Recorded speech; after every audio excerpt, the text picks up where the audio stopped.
All right, all right, all right.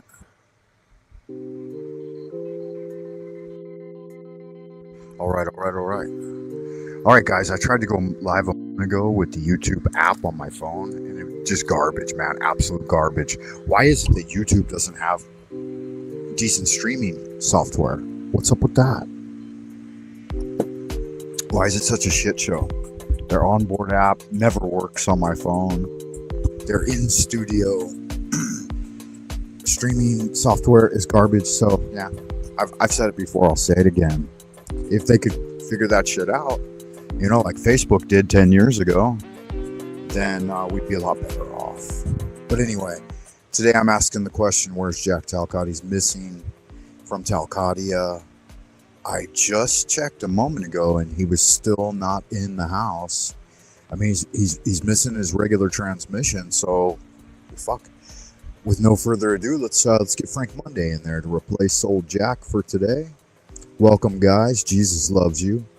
Holy cows, man. Praise God. All right, praise God. I hope you're doing well. I need to double check the feedback loop, make sure everything's looking and sounding good here on the Frank Monday transmission. Let me see. I'll click on the button. Click on the button, nothing happens. Click on the button again, nothing happens, nothing happens. Click it again, nothing happens. Jesus Christ, this is some infuriating stuff. This video has been removed by uploader. This video has been removed by uploader. Okay, well, that's not the situation because I've actually got a live video live right now. Where's Jack? Started 12 minutes ago. Open panel, no views. Won't click on it. Won't. All right, we'll just give it a minute. We'll wait and see if there's a feedback loop. If anybody is out in Happy Land tonight, you can drag and drop sounds to upload. Okay, add sounds. Do you want to add your own or try one of these? I want to try one of those. Why is it not letting me do that? I guess I could upload my own sounds, right? It sounds like somebody clicked something somewhere. Add. Okay, add. I added one sound and then it shut. Or add more sounds. Wow, what a process, huh? I wonder if I could test them. Yeah. What's the gong sound? Oh, nice. Definitely add a gong. Add applause. Let's see what else we got in here. Drum roll, bongos. What's that sound like? It's alright. They got a train whistle. We'll just add all of them, right, one by one. I think we'll get out of them all. Gunshot. Do we need that? Do we need a screaming man? Yeah, I guess we do. We need what it is, right? Bounce, drum rolls, heartbeat, explosion, gunshot, sidelong, fountain punch, laugh audience long. Yeah, we definitely need an audience laughing. All right, can we start a poll too? Police siren. We'll go ahead and throw that police siren in. And then we'll look where are the tools to start a poll. Can we even start a poll on the whatchamacallit? On the StreamYard? Doesn't look like we can, man. There's no way to do anything with these limited, truncated, lame set of tools. Even StreamYard has got a certain amount of lame tools on it.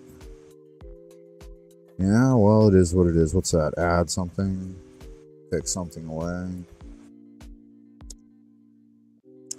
Very debilitating, guys. Very debilitating. I'll open the comments section and see if anybody's hanging out. I'm going to go ahead and drop the link early. No, let's not do that. Let's wait.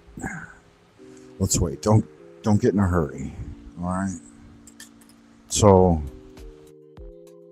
this morning, good evening, good afternoon, wherever you may be, whoever you may be, and whenever you may be receiving this, we're asking the existential question, where is Jack Talcott?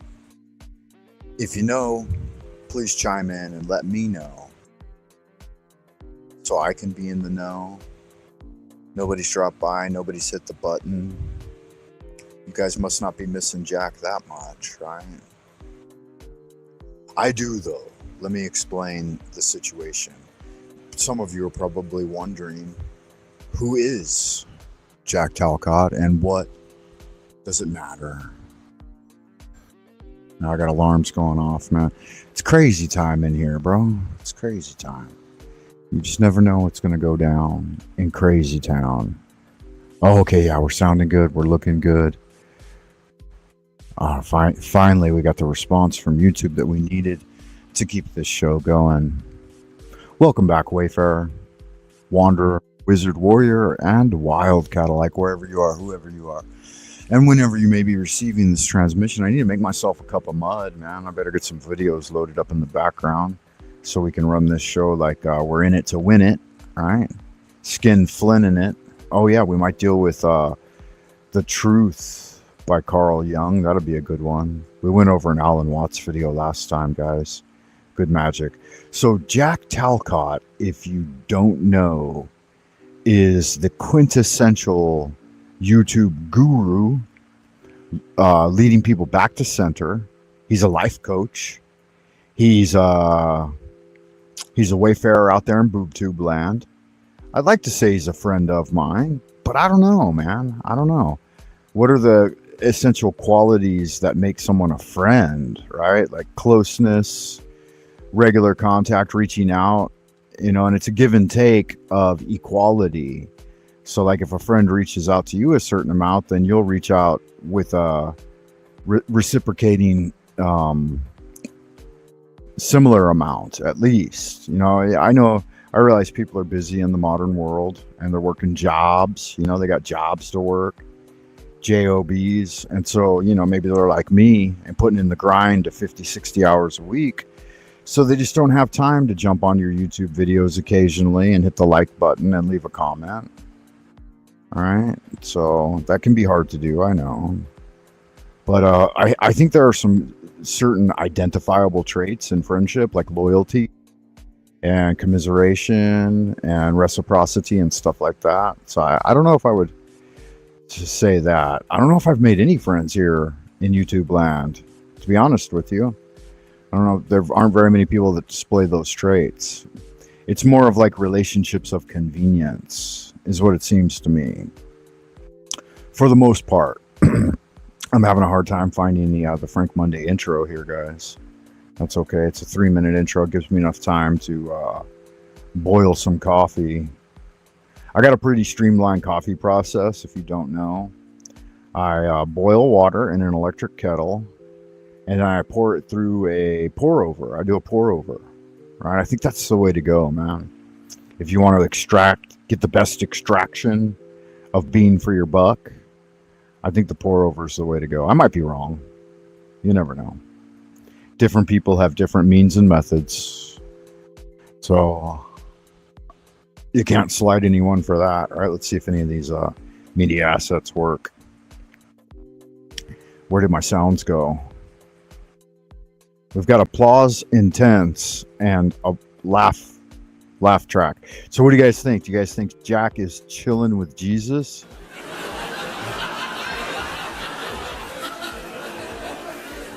Yeah. That is a really bad laugh track. Yeah, he might be chilling with Jesus, huh? Yeah, I'm suspicious that he might be. God, that's a horrifying laugh track. Where did they get that? They must have made that in studio at StreamYard. Or do you think he's burning in hell? Oh, the people like that one. Or do you think the Jack Talcott, that's who we're talking about, guys, here. Quintessential YouTube guru. Do you think that he's stuck in limbo?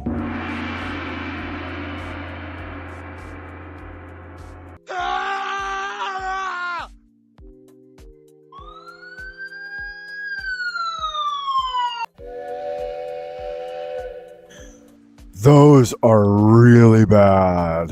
Wow.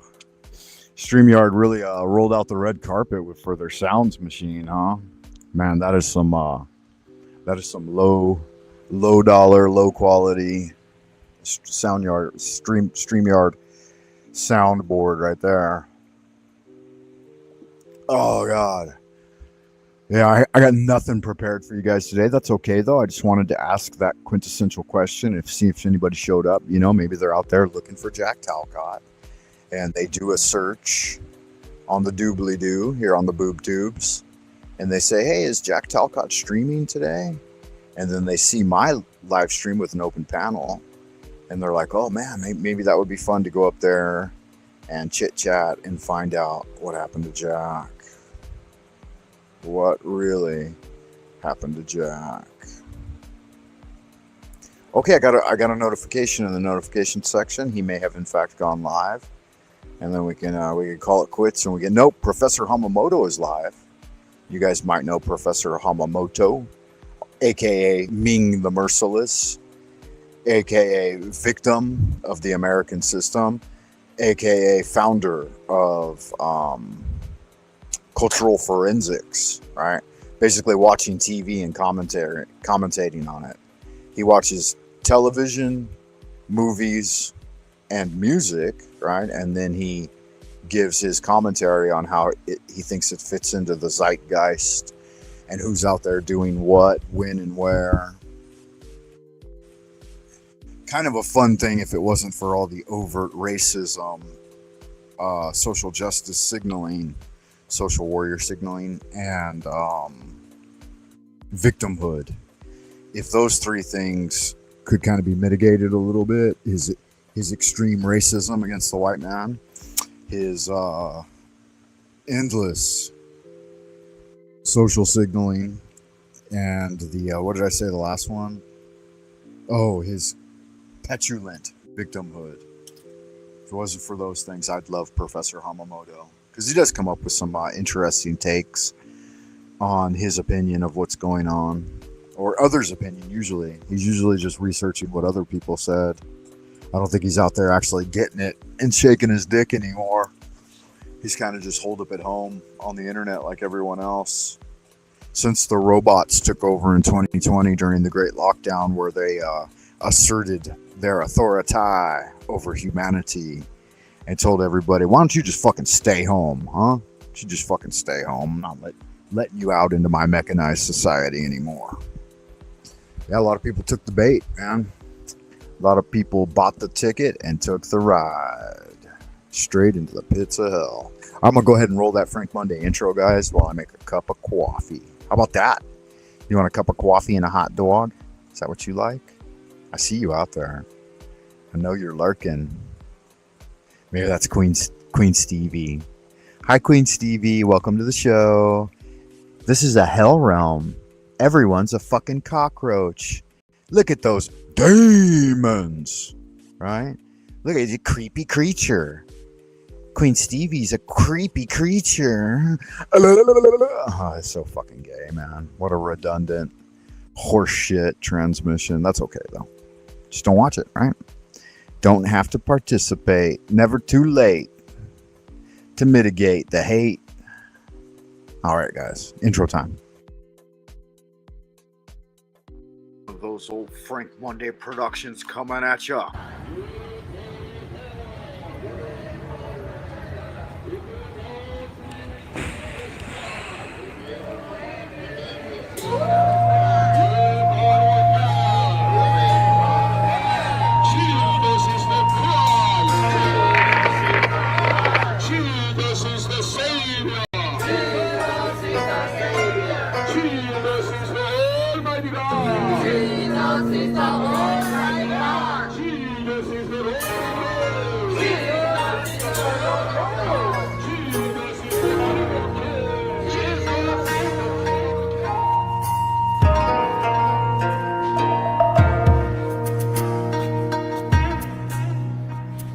Okay, guys, our next comedian is a bit of a treat, to be honest. It is a bit of a treat. He's been away for 3 years. He is now back from the dead.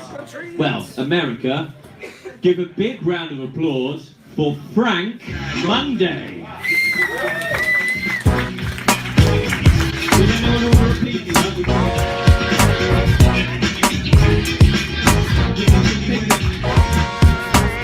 Thank you, Nick. Appreciate that shit. Nick's a good man. You know what that's like, being a good man. It's tough in a fucking city like this, though. You know, nobody gives a fuck. They're like, God damn, that's some crazy shit.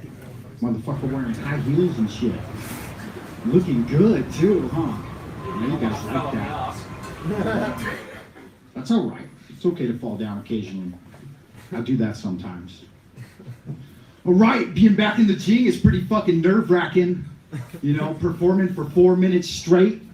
The only other time I get this anxious when I gotta perform for 4 minutes straight is when I gotta make love to my wife.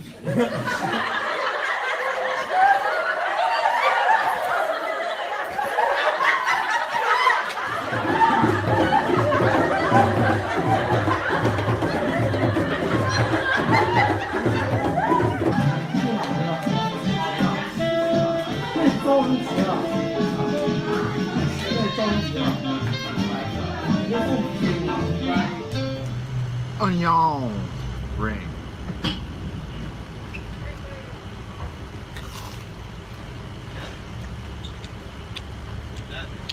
Yeah, they're all right. Hey, be watching for the Star Wars blog Rebellion coming out in December. You'll love it. It's follow-up to the award-winning Generations. Oh yeah. There you go, Frank. Here's my burger.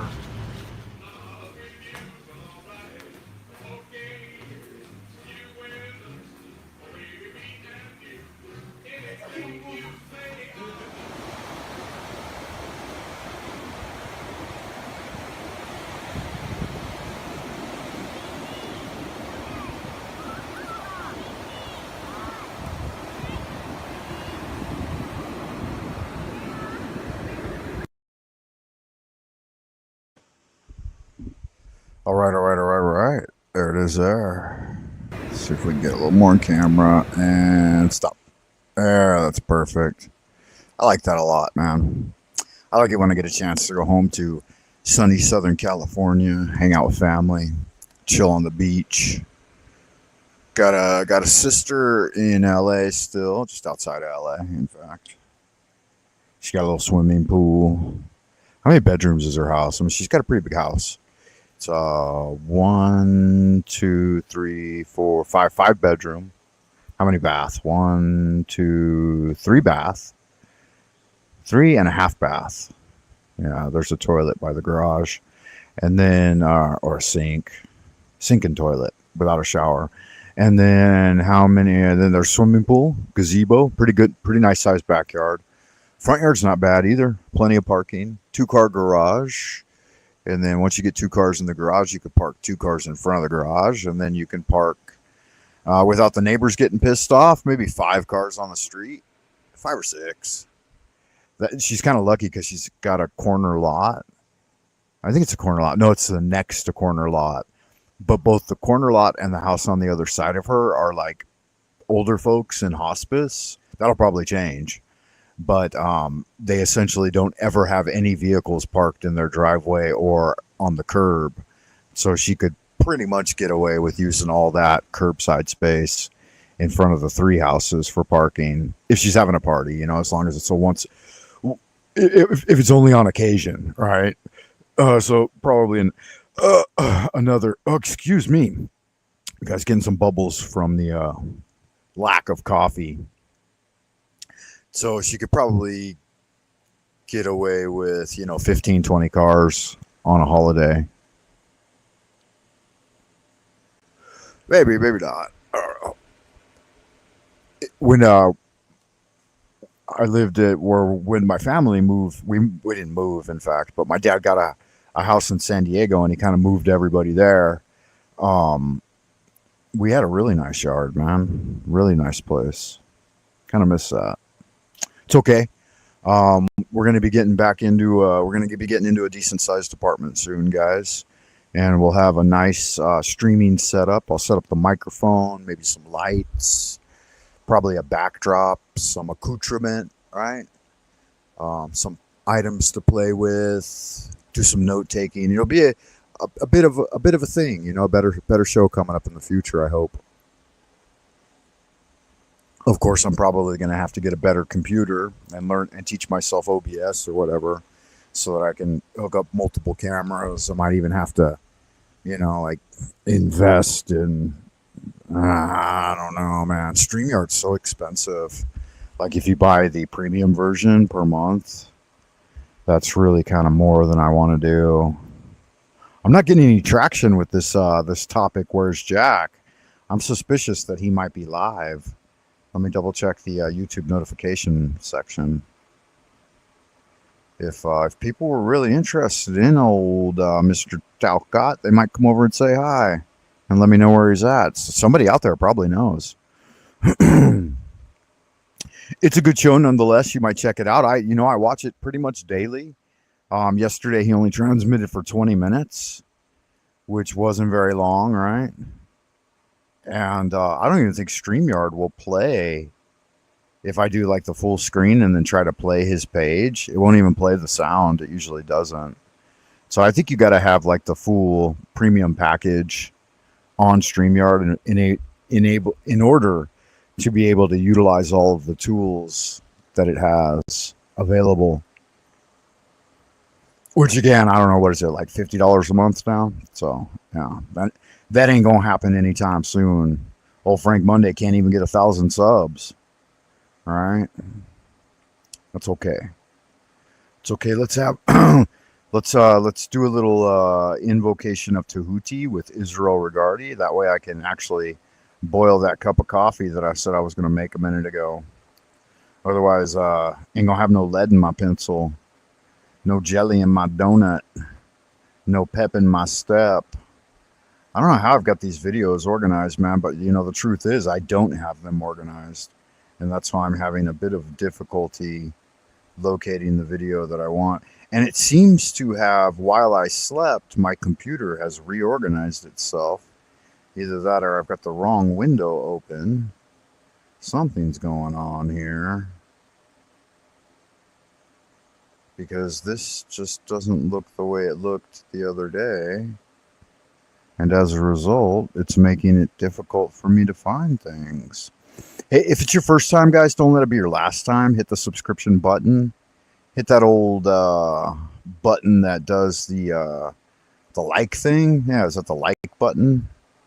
That's supposed to help the video grow or get better circulation. Keeps those old boob tube algobots barking like Pavlov's dog, right? Keep rolling with the punches, y'all. You can't let them take the jelly out of your donut unless you let them. Haters gonna hate. All those catchphrases that I like to employ here in BoobTube land. I can, for the love of God, can I find Israel Regardi reading the Invocation of Tahuti, or can't I? It seemed like a professional live streamer like myself would have this stuff set up in a more coherent manner where it'd be easy to find things. You would think, right? Frank Monday, why ain't you got your shit set up? Because I just woke up. Well, I've been up for a couple of hours, in fact. I already did a little kung fu, a little qigong, a little face washing. And now I'm ready to have a cup of coffee, right? Coffee. Cup of coffee and a JP Farrell. Nothing wrong with that, right? You can't slide a man for that, can you? Well, you might. You never know. Some people out there, they find any excuse to cause trouble. No, okay, I just went down that stream there. Silver key. Oh, there it is there. I wonder what happened. I wonder why it all got reorganized like that. Weird. Maybe I hit the wrong button. That wouldn't be unheard of. Frank Monday has hit the wrong button, guys. That's okay. All right, I got it lined up now, guys.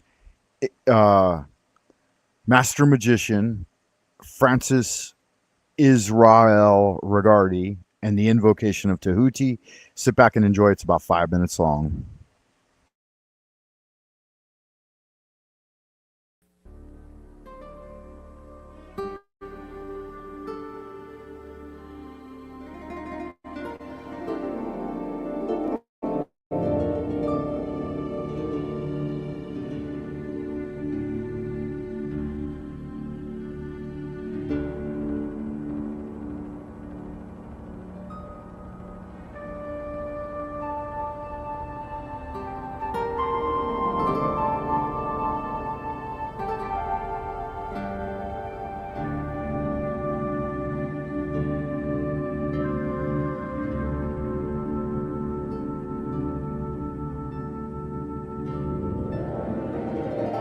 Invocation of Thoth.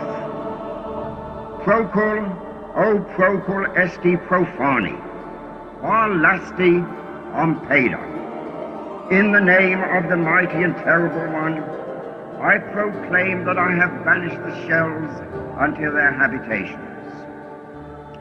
I invoke Tahuti, the Lord of wisdom and of utterance, the God that cometh forth from the veil.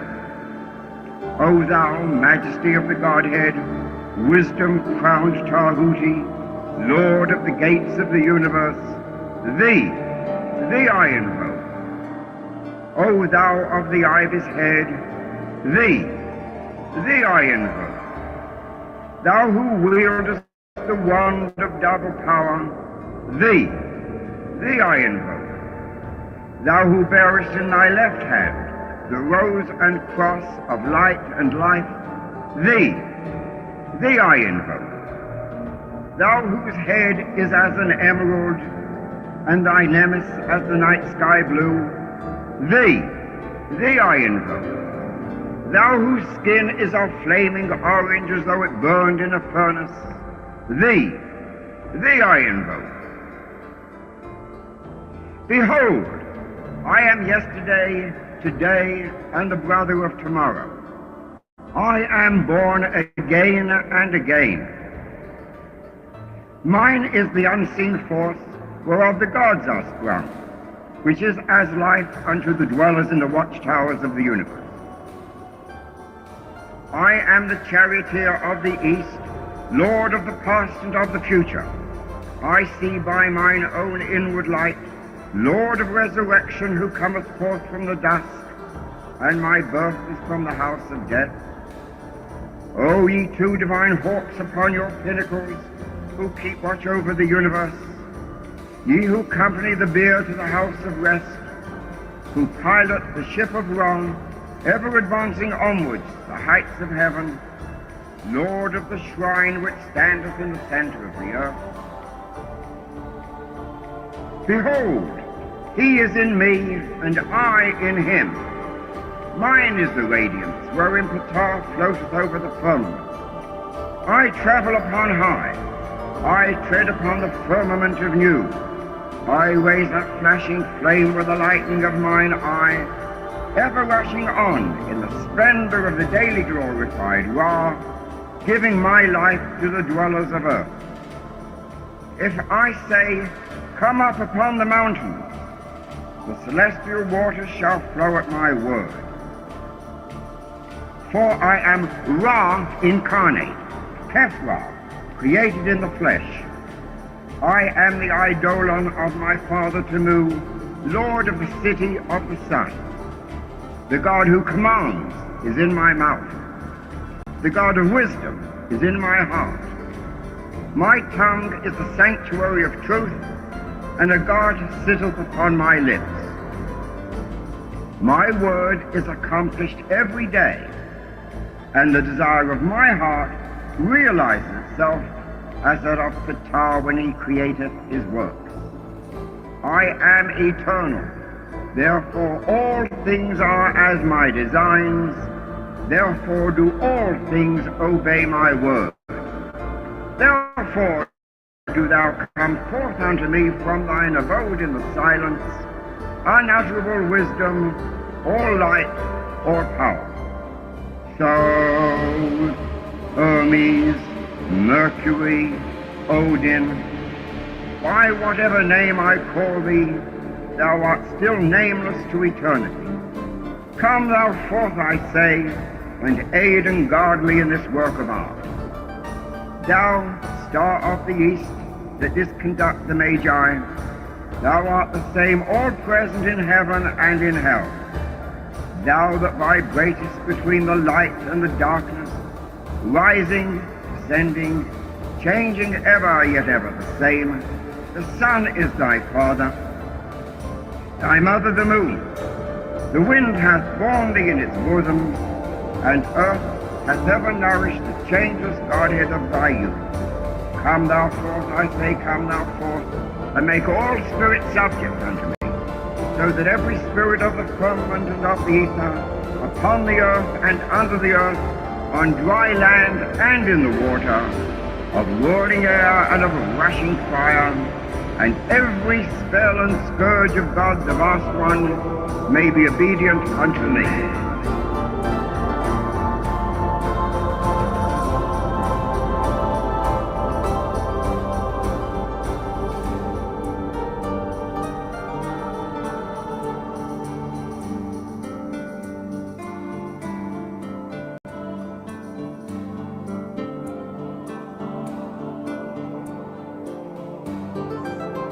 Hail unto thee who art raw in thy rising, even unto thee who art raw in thy strength, who travellest over the heavens at the uprising of the sun.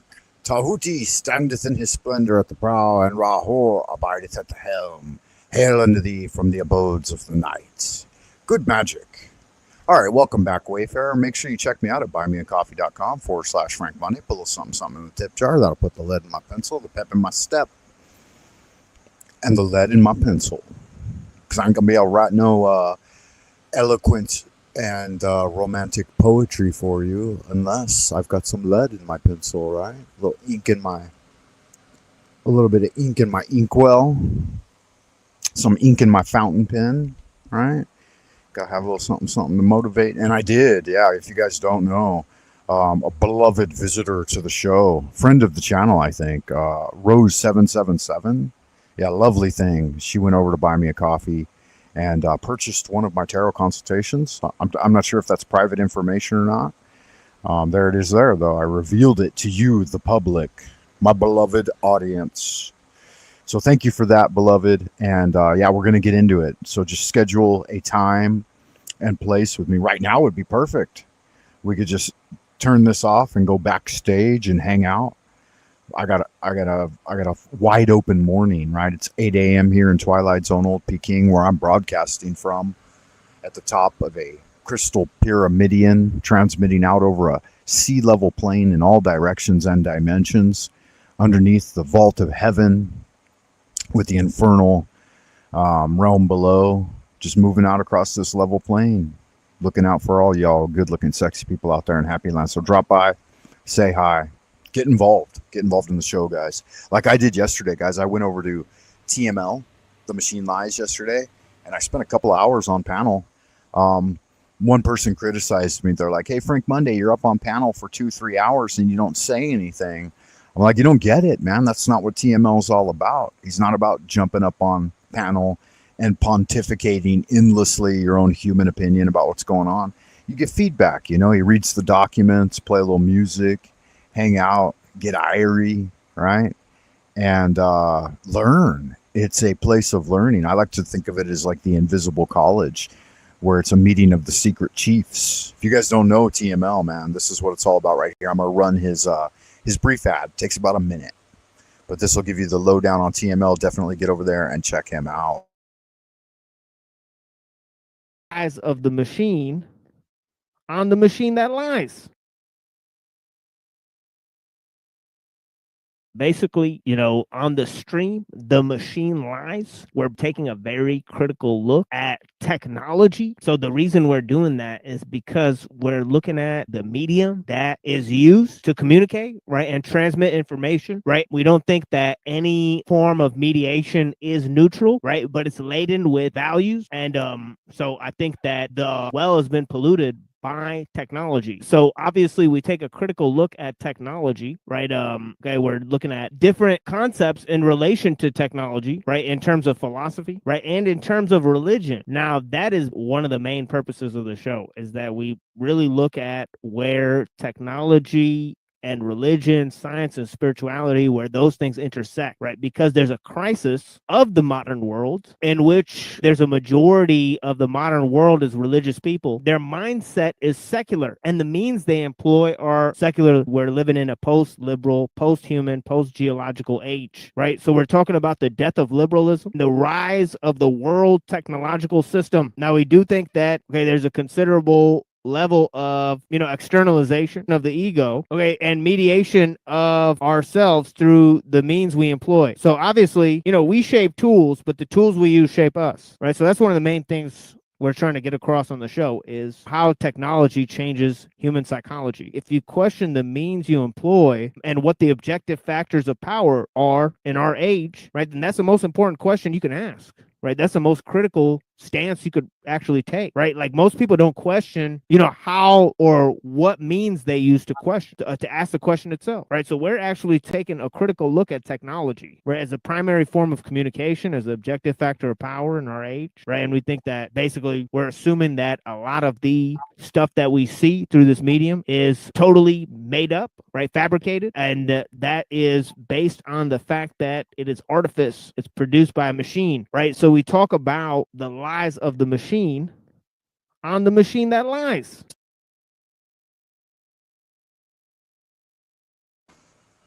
Yeah, that's what it is right there, guys. That's the machine lies. I was on there for a couple hours yesterday, having a good time, chilling like a villain, learning some stuff. All right, it's got a lot to present over there. You guys might want to go check it out for yourselves.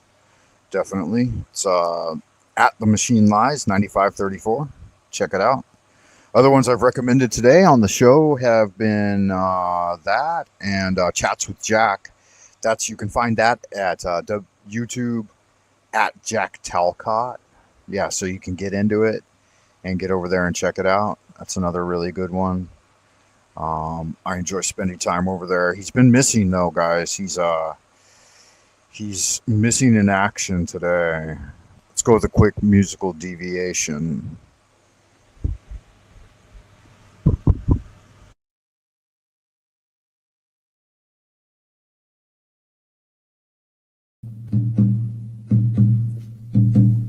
We all come from the goddess, and to her we shall return like a drop of rain flowing to the ocean.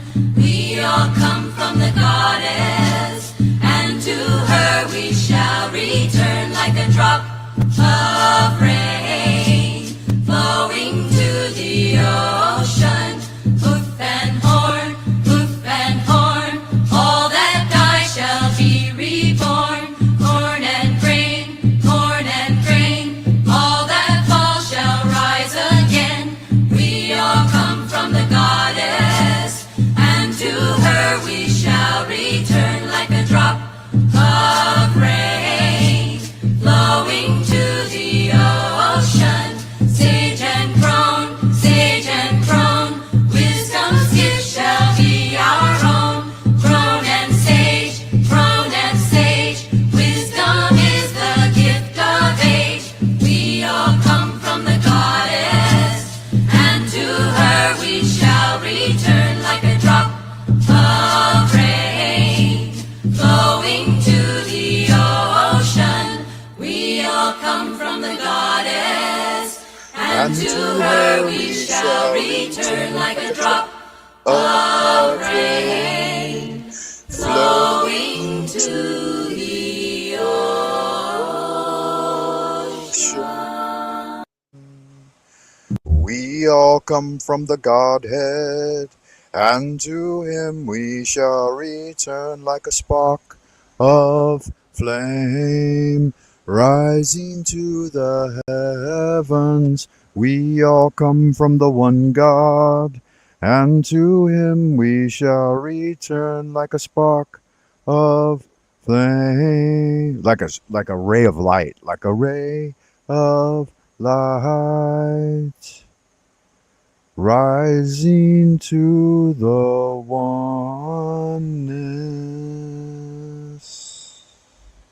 Sage and crone, wisdom's gift shall be your own. Crone and sage, wisdom is the gift of age. All right, good magic, guys. Remember, O neophyte, goodness alone is power, silence is strength, will regaineth omnipotence, and love lieth at the foundation, because love is the law, love under will, and do what thou will shall be the whole of the law. All right, guys, we're going to get into some of these good videos I've got ready for you, but I want to reiterate that question, guys, that I'm here for you. I want to talk about it. Where's Jack Talcott? Is he chilling with Jesus up in heaven? Did Dirty Laundry take him out, right? Did he do something nasty with the old hard drive and get him committed to the funny farm? Is he burning in hell for his sins against humanity, right? Did he slight God in some way and thus sacrificed on a stone altar to the great Jehovah? Let me know, man. Let me know what you guys think. Is he stuck in limbo, right? Wandering around on the periphery of our prime material plane? Did he discover the secret of the Antarctic? Right? What's going on with Jack Talcott? Jack, is that you out there in Happy Land, Jack? Are you in the ideas room waiting to come on board? Because your invitation's there, man. It's an open invitation to co-host the show with me today. That would be good fun. We could go a couple of hours. I noticed you only went 20 minutes yesterday, so I'm just assuming that you're busy, that you got shit going on, man. You're getting at it. You're getting busy. I'm going to give you guys a little taste of the 100-day challenge from last time, because I'm looking forward to doing a new 100 challenge, and I'm getting ready to do it. And I'd like for you to join me on it. This one's going to be Internal Alchemy. It's going to be good fun. Once again, guys, show's open. If anybody wants to join me up here on panel. Open panel, it says, and it's just me, myself, and I jerking off on the internet. So it'd be more fun if there were at least two of us, right? And then at least we could watch each other jerk off. If we could get a triumvirate going, we might even have a real conversation. So with no further ado, 100-day challenge from about 3 years ago. All right, Entertainment proudly presents the 100-day magical challenge, Pathways of Magic, with Frank Monday. Welcome back, Wayfarer. Take a moment to pray with me. Holy art thou, Lord of the universe, the vast and the mighty one, creator of heaven and earth, maker of all things visible and invisible, master of both the light and the darkness. We adore thee and we invoke thee. Send us one of your divine spiritual agents, our holy guardian angel, to protect and guide us through the innumerable snares of the earthly sphere, and a cleansing wind to disperse all negativity and endless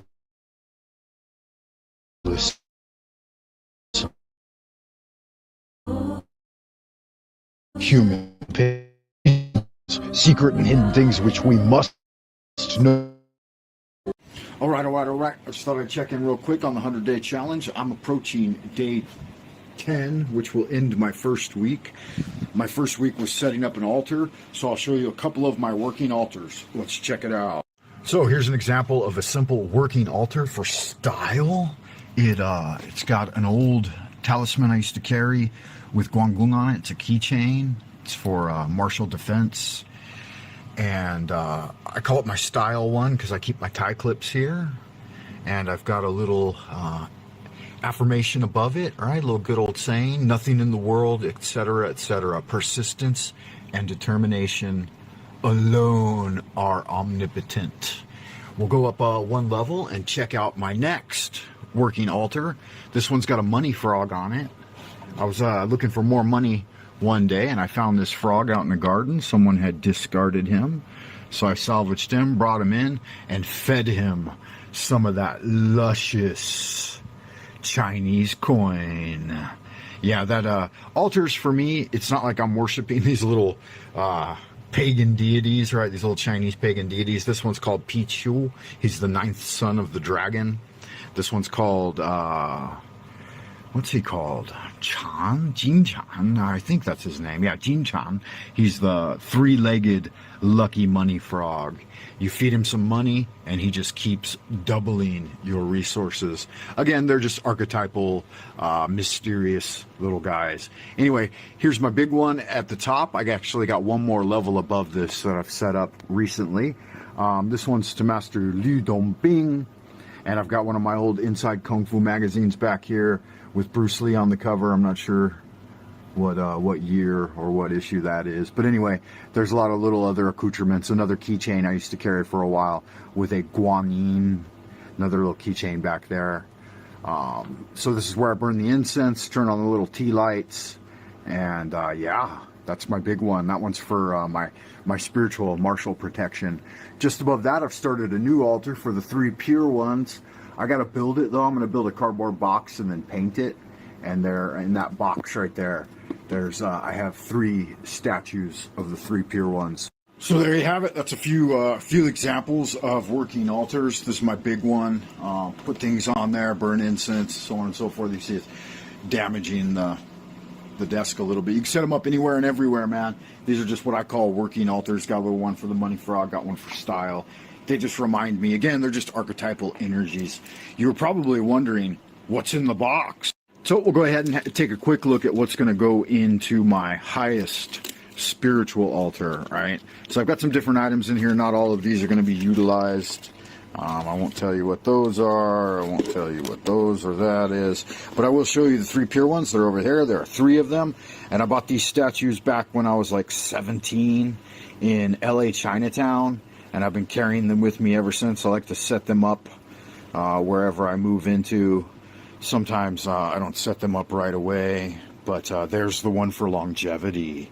Nice. So again, you know, they're not, this isn't idolatry. They're not statues that you worship. They are ancestral type icons, archetypal energies that you just remind you of, that these are, you know, these are the treasures of life. These are goals in life.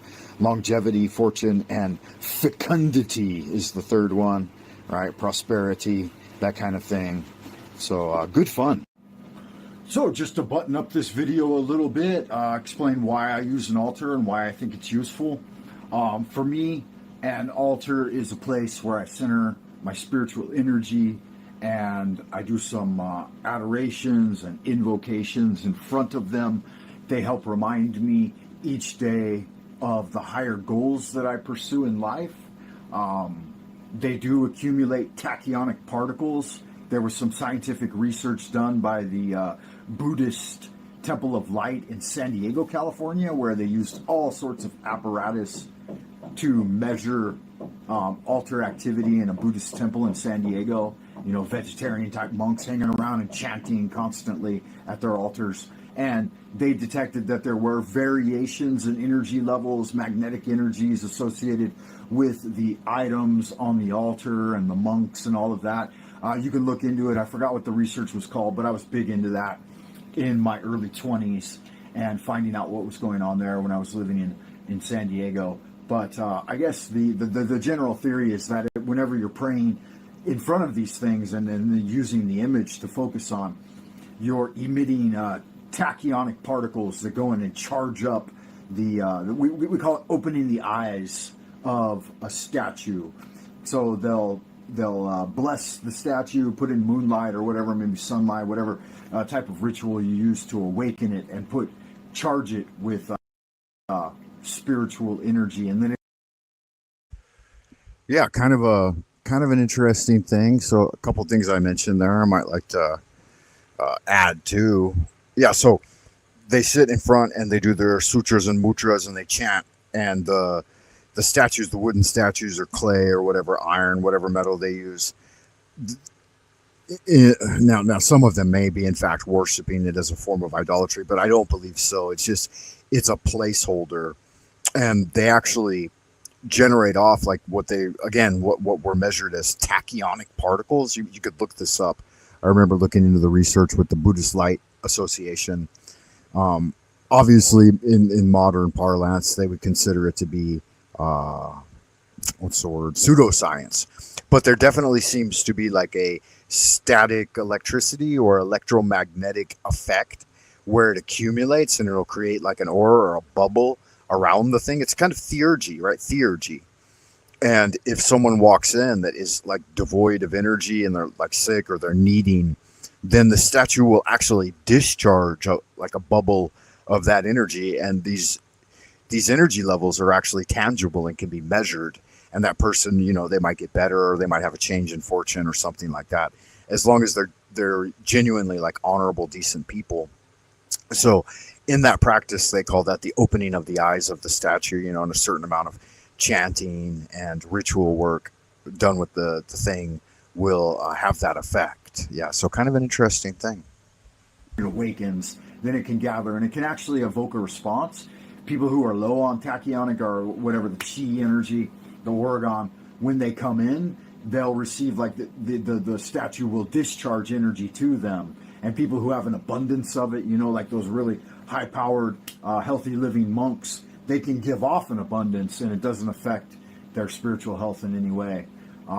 So it's an interesting phenomena. I like to do more research on it. So let me know down in the comments below if you keep an altar. What do you put on it? How do you utilize it? That type of thing. And do you think it's effective for you? Because there's always something to be said for the placebo effect, right? If nothing else, you may be tricking yourself into some sort of beneficial energy. But for me, as a spiritual practitioner, I have some sensitivity to what I think is going on when this occurs. But I'd like to hear what you guys think.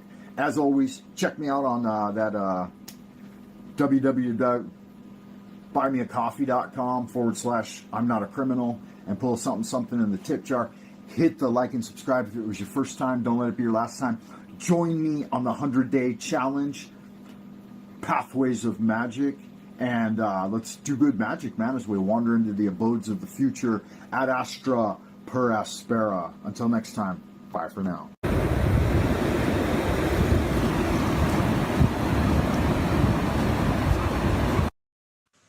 Oh, yeah. Good stuff. Good magic, man. I appreciate that, Frank Monday. What a treat. What a thing to be able to spend time with you here again on the internet, Wayfarer. Whoever you are, wherever you are, and whenever you may be receiving this transmission, thank you for tuning in. If you like to pray, you can always say the prayer with me, the adoration of Abraxas. Holy art thou, Lord of the universe, the vast and the mighty one, creator of heaven and earth, maker of all things, visible and invisible, master of both the light and the darkness, he who was, is, and always shall be. Send us one of your divine spiritual agents, our holy guardian angel, to protect and guide us through the innumerable snares of the earthly sphere, that old cleansing wind to disperse all negativity and that endless, odious, noxious human opinion. Teach us those secret things which we must know for the completion of the great work and the glory of thine ineffable name, Adonai. So it is commanded and confirmed. So mote it be. Amen. Yeah, the upcoming 100-day challenge, guys, is going to be a good one. I'm going to be presenting a lot of new invocations from the Chinese tradition. They may resonate with you. You might like them. I'm going to make a whole document booklet for the course. I got a syllabus planned out that I'm working on. I've been working on my syllabi. All right, I'm going to have some new free documents there. I think I'm going to have a small surcharge for the invocation document, because I'm going to put a lot of heart and energy into it. It's going to be a brief PDF, maybe 10 pages long, with some explanations on mysticism and using Chinese invocations for health, wealth, and well-being. So that might be something you're interested in. That'll be starting this month in 3 weeks, September 22nd, the day of both a lunar eclipse and the autumn equinox. Additionally, it's the first day of the 8th lunar solar month in the Chinese calendar, and the sun will be transiting into Libra. So quite a thing, quite an alignment. It's really something to look forward to. So 100-day challenge, internal alchemy with Frank Monday. Look for it, Wayfarer. Keep a hot eye out. Hey, we've got a Wayfarer out in the ideas room, one Brian Roy. Good to see you again, friend and traveler. I hope you're doing well out across the vast sea level earth plane, right? Wherever you are, whoever you are, and whenever you receive this message, good magic to you, friend. Welcome to the show. As I said earlier, if anybody's interested in coming up here and joining me, I'm down to chat. I got the morning wide open. I got a couple of hours to hang out here on the internet and shoot the shit. So that's what I'm looking forward to, Wayfarers. Yeah, looking forward to a lot of good magic coming forward in the future. Today we're going to be looking at a video by old Carl Jung. Expected and So it's going to be an interesting one. I think it's kind of an AI thing, right? It's just got a picture of him there with a smoking pipe, and I listened to it a couple of times. I felt like it had some valuable information. It's just kind of presenting some of Carl Jung's ideas in an automated format. But your human companion, right? Your human being companion, Frank Monday, Esoteric Order of Dagon, Grand Wizard, self-appointed, as it were, right? Just like a pope. I don't know if you guys got your pope card back in the 1980s from the Church of Discordia, but I sure did, man. I had that thing in my wallet for like 30 years. So I served as a pope of Discordia, and I still consider myself a bit of a popish guy, right? Why not organize your own things and appoint yourself? Nothing wrong with that, right? If you have read the Illuminati trilogy by Dr. Bob, you'll know what I'm talking about. Good fun. Yes, indeed. Good fun, man. Nothing wrong with having a little fun with life, right? I think that everybody should be entitled to worship God in their own way and to connect with spirituality in their own way. Nobody's got a monopoly on that, right? No single individual given church, no single individual given religion has got a monopoly on the doctrine and the dogma, as it were. So, with no further ado, let's see what old AI Carl Jung is talking about. Disarming when the world begins to blur. The colors that once dazzled your senses begin to fade. The sounds that once stirred something inside you now pass like distant echoes. Your feet still move, your lips still speak, but the soul no longer follows. You wake up and the air tastes like nothing. You scroll through songs, but no rhythm moves your blood. You walk among people, but every word spoken falls like ash. That's interesting. You scroll through songs. I don't think Carl Jung said that. It doesn't seem like they had smartphones back then. Yeah, so obviously this is some interpolation of his ideas and presented in a new format, right? It's kind of like putting old water in new bottles. Yeah. Guess that's all right. Yeah, you need some new clothes sometimes going forward, bringing the wisdom forward, as it were. I'm not going to slight anyone for out there, putting their best foot forward and trying to get good work done. So I remember what this one's about. Yeah, I've watched a few of these recently, and I thought I would do some opining intermittent with the video. That way, we're doing the right thing, as it were. That's what they say. You have to artistically change it in some way. So this one's at feeling ennui with the world, right? It says, why do we lose interest in the world after enlightenment? I don't think there is such a thing as after enlightenment, right? Enlightenment is a process. It's an unfolding of your spiritual nature. And like all things that grow in the world, right? We start out very simple. Think of a seed, the seed that was you at one time. As it was traveling up the vaginal canal, into the fallopian tubes and looking for an egg to grow into, right? They kind of misconstrue that whole process. But yeah, you're a little tadpole and you find a little nest to develop in. So you come in it fully formed, right? And you gradually unfold and complicate yourself over time. You go from that little microscopic tadpole, and then you sprout some legs and a backbone, and you go through all of the what the Darwinists would think of as an evolutionary process, but that's not really at the grand level. We don't really see that. We just see these gradual unfolding processes with unfolding and development that complicates itself over time. So I think this is kind of a pessimistic take a little bit on the world. Like if you lose interest and you don't wake up with that passion and enthusiasm, find something that interests you. Good God, there's so much going on in the world. For me, it's magic and kung fu and incantation and music and dance. I mean, I filled my life with a lot of wonderful things connected directly with spirituality, the praising of God and prayer and meditation. All of these things that invigorate my life each and every day. Each and every day is a challenge, but each and every day is rewarding as well. So let's see what they're saying here. You try to force a smile, but it clings to your face like a mask you forgot how to remove. You remember the things that used to excite you, the laughter that once erupted from your chest without effort, the passions that once pulled you from sleep before dawn, but now they are silent. Yeah, not for me though, man. Every year, every day, you might wax and wane, right? There's flux and reflux.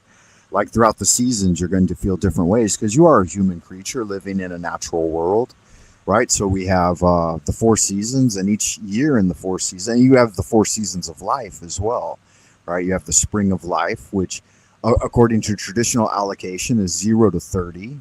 Then you have the summer of life, which is 30 years old to 60. Then you have the autumn, 60 to 90. And then you have the winter, which should be 90 to 120. So we're, from the traditional viewpoint, we're allocated 120 years in human life in this, this beloved workshop of the subtle origin, this nice little body you got with its boobies and its 2 arms and 2 legs, 2 eyes and 2 ears, and all that good fun. And you're supposed to use it in its season. And so right now we're passing into the autumn, the fall season. And so there's certain things you should feel and do. You're going to feel a little more, a little more sadness as things die off, and you're going to feel some ennui as you get into winter, where it is a time of hibernation, right? You retreat inward to the dwelling and do a little more studying and stuff like that. The intelligence actually crystallizes and freezes in the brain, they say. And so it's one of the best times to study. All right. You wake yourself up, you sleep later into the day, that kind of thing. Eat more foods that are nutrient rich, like meats and, preserved foods and stuff like that. We have a whole thing that we go through each year. So I kind of disagree with this whole premise that after, number one, the video was titled "After Enlightenment Comes Disinterest in the World." There is no after enlightenment. Enlightenment is a daily thing, right? You don't become enlightened like a Buddha. It's kind of a bit of that's a magician's sleight of hand, right? It's an ongoing process. Not broken, you're not lazy, you're not even depressed in the way society often describes it. You are being summoned. This emptiness is not your enemy, it is your invitation. It is the knock at the door that no longer allows you to pretend. Carl Jung once wrote that the greatest burden a child must bear is the unlived life of the parent. But what? That's an interesting thing too. I mean, you got to think about the historic context of what was going on with these guys. And, did your parents try to burden you with their unlived life? Is that something that happened? I mean, obviously, a lot of times he's a psychologist, so he was addressing crazy people. The people who had their shit together weren't coming in to see him or Sigmund Freud or asking anyone really what their opinion was on the world. They were just out there getting it, So like my parents didn't try to burden me with their unlived lives. In fact, they lived their lives and they provided me an opportunity to live my life. And I haven't done that with my children either. I'm not trying to burden them with living my unlived life. I lived my life. I got out there. I led dance classes, kung fu classes. I went and have been going to all the temples of the world, and especially the ones here in the East. I visit churches and museums, and there's no part of my life that feels unfulfilled. I married an average-looking woman. I thought she was beautiful at the time. We've raised a family. Our kids are getting pretty close to grown up now. And like one of the things I really wanted my kids to do was get involved in the esoteric and the occult, do tarot and get involved in qigong and do kung fu and dance. And they had no fucking interest whatsoever in it. And I'm like, oh, that's fine and dandy, because that's part of my life. And I fulfilled those things. And I love, swing dance and ballroom dance. And I love doing martial arts. And I love, painting and singing. And they picked up some of those things. Like my son's very musically inclined. He played the zither for 12 years. And he likes the guitar and drums, and he's been, keeping up his musical talent. But neither one of them had any interest in martial arts. So like, Dad, there's no fighting going on in our society because we live here in China, and it's verboten for anybody to engage in hand-to-hand combat. And they're like, when would we ever need that? And I'm like, well, You know, if you go to the U.S. to study, you know, there you may need to defend yourself a little bit. And I think that every young man or even woman should learn little bit of self-defense, most definitely. And so I do encourage it. I encourage them to exercise and, you know, at least pick up some relative boxing or wrestling or skills like that. They're in high school, you know, they have the opportunity to do that. But they didn't want to study the things I wanted them to study, and I didn't make that a burden for them. I didn't make that a big deal, you know. And like at the same time, you know, I try to influence them with the idea that there's a spirit realm and that things are a certain way, and they need to be critical thinkers and figure it out on their own, right? Like for example, I came across the FE community about I don't know how many years now, 8 years ago, and I play, you know. I get my son, and like my daughter, she don't give any kind of fuck. She's not interested in any of that happy horse shit. But I get my son involved because he's a deep thinker. And I'm like, hey, you know, look at these conspiracy theory videos about what's going on. Watch a little Eric Dubé.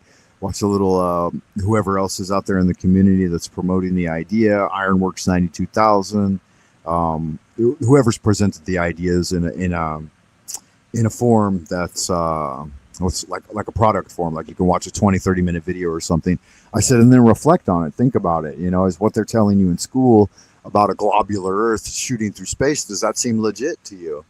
And if not, then does this other thing seem legit? And then just I'm not gonna try to browbeat them with it again, because life is life, and life is to be lived, and life is to be figured out as you go through it. That's the mystery, is a part of the process. About the unlived life within you, that neglected self, ignored, dismissed, buried beneath duties and roles, has begun to stir. The emptiness you feel is not a void. It is a voice, a silent scream from the soul begging to be remembered, not for what it does, but for what it is. You were never meant to live entirely on the surface.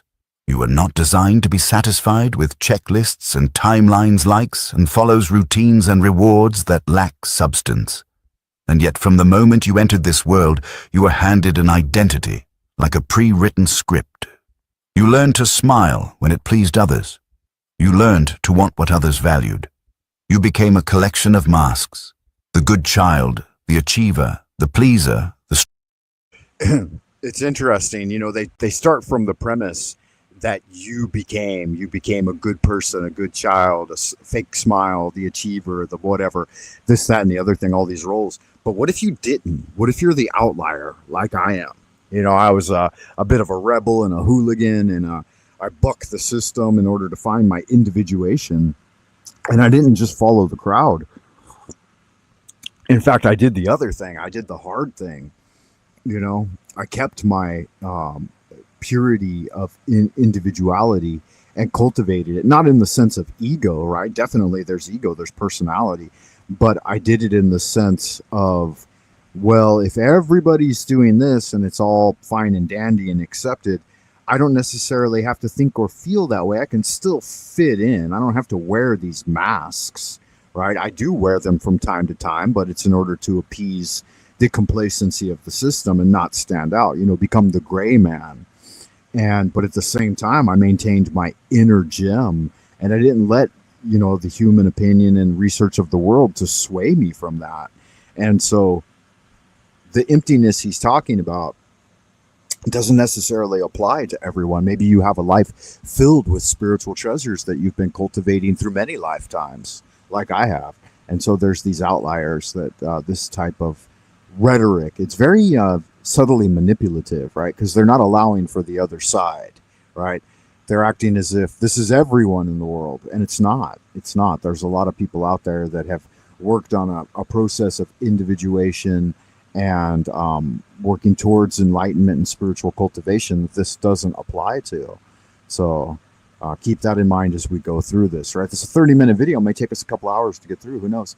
Hey, we've got a visitor out in Happy Land. We've got one, Sophia Daisy May. Good to see you again, Sophie. Is Jack okay? I don't know. In fact, that's why I started this stream, because Jack Talcott only gave a 20-minute video yesterday, which definitely does not satisfy the public that's been keeping up with him for going on a year now. I've been watching old chats with Jack, and I was curious what happened to him. Today he didn't do a transmission at all. He didn't have a show. And so I was wondering why. Yeah, and I was hoping I could catch some people's attention with that and then offer a panel place to chat about it. But nobody showed up. So I don't think that many people are worried about him or really give a fuck if he streams or doesn't stream, which always seems to be the case. Like if I stopped streaming today, I think probably no one would even notice. Right, if I just disappeared from the boob tubes, maybe a couple of people would think about it now and again, but for the most part, nobody really cares. Most of these relationships, Sophia, Daisy Mae, seem to be based on like relationships of convenience, right? There's no real loyalty or getting to know each other. Like I can think of, I've tried to get to know people. I came at this whole panelverse thing with great sincerity. Yeah, taking breaks here and there is no big deal. It's not uncommon. I agree with you. But I think the idea that I'm inquiring into right now is important and it is relevant, right? Like I came into this, I wasn't coming in this to try to amass a huge following of people. I was trying to connect with genuine people and have a social outlet, right? Kind of all started my journey. When did it begin? 2016, I believe, is when I launched my YouTube career. And I tried to do high value production videos. I had kids kung fu classes. I did kids kung fu videos. I did Monday Night Swing. I did ghetto gardens. I did spirituality videos. And I did about 1,500 of those videos over about 5 years. And I never built up above like 100 subs. It was basically just my friends and family and people I could grassroots talk to. And so I kind of realized that there was never going to be like any kind of big return on investment with YouTube. And so I just kind of gave up on that. And when I found out about this live streaming stuff, I said, we'll just do that. Right. And it was maybe about 5 or 6 years ago that I think it was right before the great lockdown of 2020 when the AI took over. I started the 100-day challenge and I thought, I'll make videos that are geared around doing the 100-day challenge, which is something I came up with based on an old stone tablet from a temple here in Beijing. We have a temple, a Taoist temple called White Cloud Temple. And in that, there's a tablet that supposedly harkens back to Master Liu Dongbing, where he came up with this thing called the 100-day challenge, which is basically like 10 minutes a day, consecutive meditation for 100 days in order to arrive at a form of enlightenment, right? To build the inner light, as it were, connecting with source energy and waking up and being able to see through the veil of the prime material plane, here on Earth. And so, even though we don't always agree, but I do care about it. Oh yeah, no, I care about Jack deeply, and I've shown a lot of interest. And I think so I was trying to define friendship. I asked myself, I said, I thought Jack was a friend here on BoobTube, here in the YouTubes. But then I really started to look at what friendship is and wondering whether any of these relationships fulfill that criterion. And I don't think so for the most part, because friendships include reciprocity and genuine care and loyalty and interest in each other. And I don't see a lot of that here. That's what I was looking for when I came here. But there seems to be cynicism and skepticism and suspicion and sarcasm and all of these negative traits, but there seems to be very few positive traits. And so I thought, well, most of what's going on are fair weather friends and relationships of convenience. And that's okay. I had a couple of friends that I started the 100-day challenge with. There was Miss Mary Moon at Sea Level, and who was the other guy? Free Gift from God.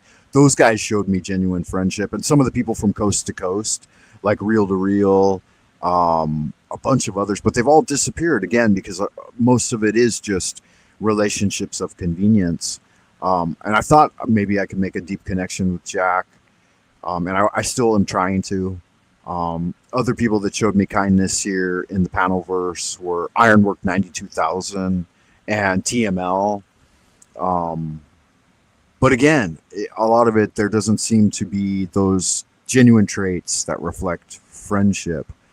Brian Roy's been stopping by a few times. SofiaMae, you've subbed and recently come on board. So I definitely have gratitude and appreciation for those things. But let me see, is there anyone in the panelverse that has sought to make like a genuine lasting connection? KJV to some extent, and Voy, possibly Moonrocks. but I don't know, other than like Free Gift from God, who presents himself as different titles here on YouTube. I think he's the only one that's maintained consistency over like a couple of years of time. So it's a bit TML's awesome human. Oh yeah, he's a great guy. But again, they don't show the same level of reciprocity that you would expect from friendship. You know what I mean?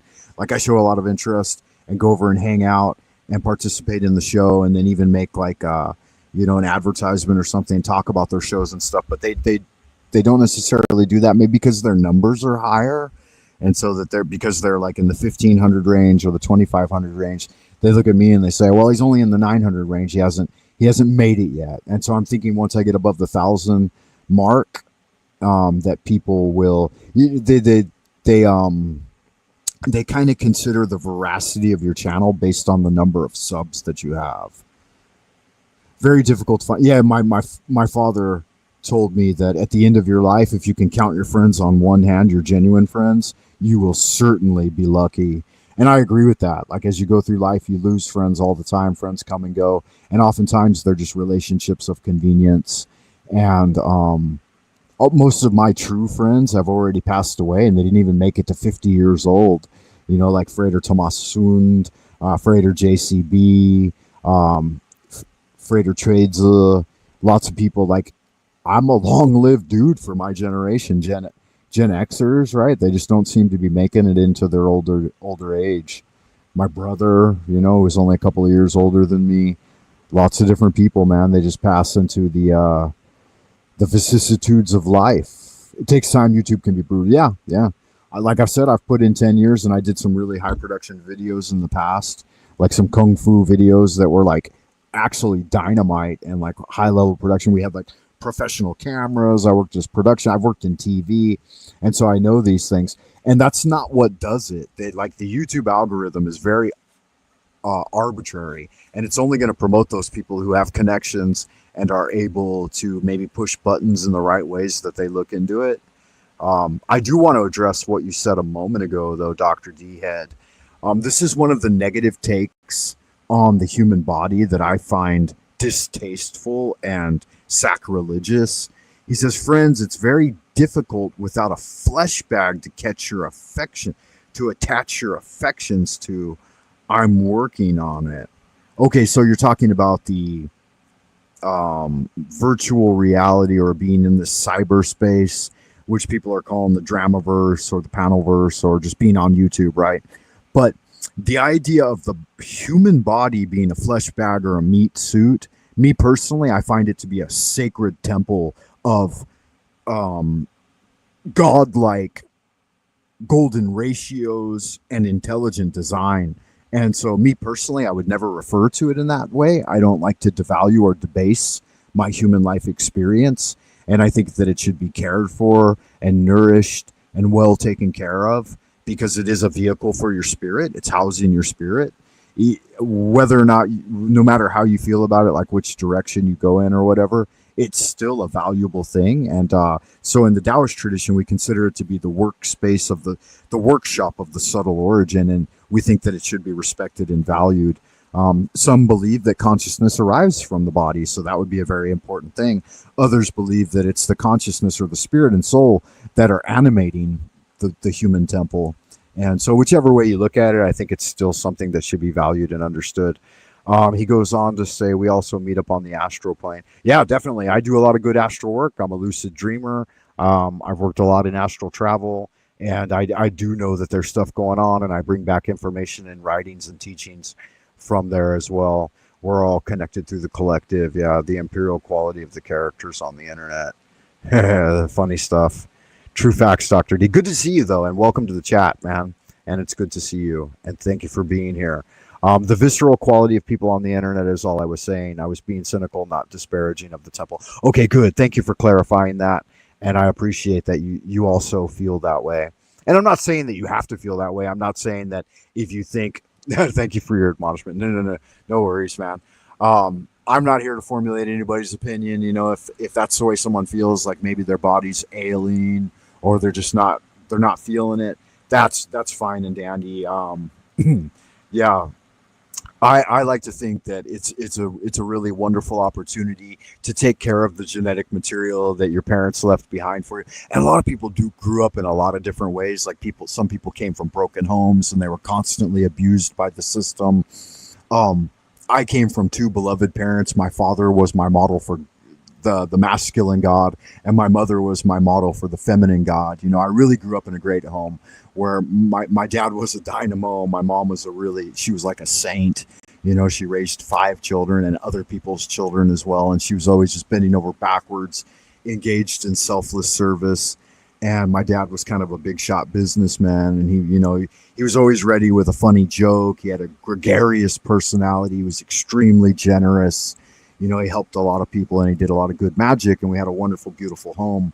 And I had brothers and sisters, and I was the youngest among all of them. So I really woke up I grew up with an extreme respect for family and the physical body and spirit as well, and ritual and all of that. You know, like we were always being really affectionate with each other, you know, engaging in mock battle and mock love, you know, and all kinds of fun stuff. So I have an individuated, and I realize that everybody has an individuated view of their life experience. And so I would never fucking take the jelly out of your donut if you did in fact feel that way. So yeah, good thing. And thank you for clarifying, and thank you for being here, Dr. D-Head. You're becoming one of my favorite internet tourists here on the internet. And you never know, man, who's going to be someone that will show genuine loyalty and that you'll learn something from them in the future. Sophia Daisy May asks me, what time is it in Beijing? I know I didn't type that correctly. It must be tomorrow over there. Yeah, it's Monday morning, September 1st, and it's 8:48 a.m.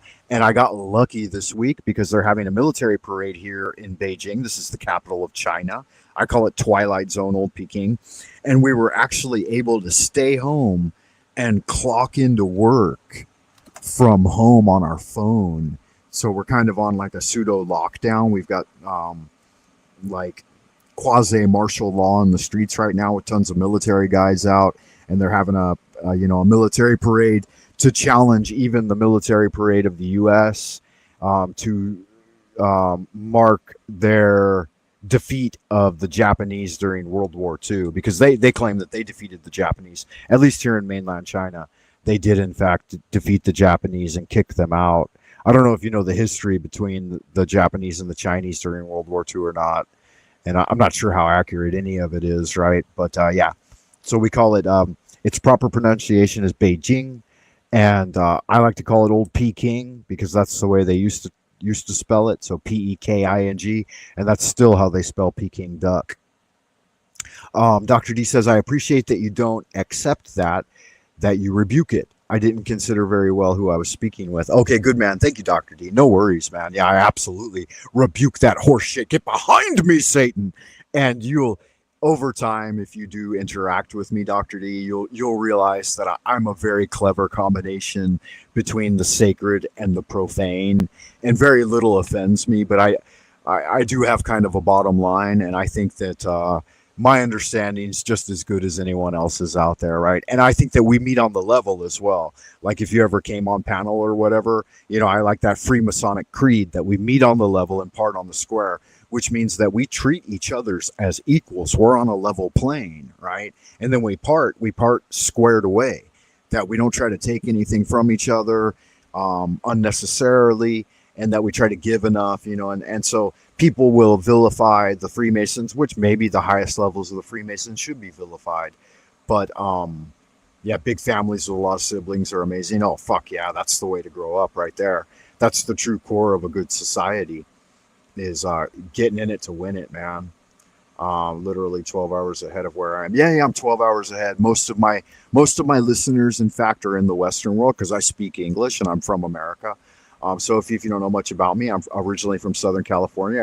I was born and raised in Los Angeles on the border of Compton and Long Beach. My dad was a Navy intelligence guy, and then he retired. I was born when he was retired, and he already had a bunch of kids, and he was a businessman at that time. Yeah, they got some kind of military parade going on to commemorate the defeat of the Japanese. Yeah, so good looking out, guys. Thank you for both of you being here. Let's get a little more into this video. What took you to China? Okay, I've talked about that a lot here on YouTube, but I don't mind talking about it again too. I grew up, like I said, in L.A., Los Angeles, and I would wander around as a young man, as a young guy, you know, like even like tweener, preteen type of stuff, and cruise around the city and try to find different people to interact with. And every neighborhood I went into, because I was a little white kid, I would get beat up for just being a white kid, and I didn't even know I was white. You know, the ghetto babies had to tell me. They have to say, you know, you're in the wrong hood.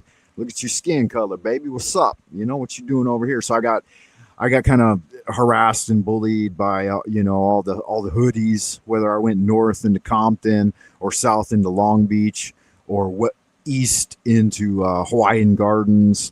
In every different hood, there were all these different kinds of people that would they didn't really want little white kids hanging around. And so we were really getting attacked during the 1980s in LA for being white. And then no big deal. It doesn't fucking bother. It wasn't shit, man. I learned to get my ass kicked at a young age. I learned to run and I learned to talk shit.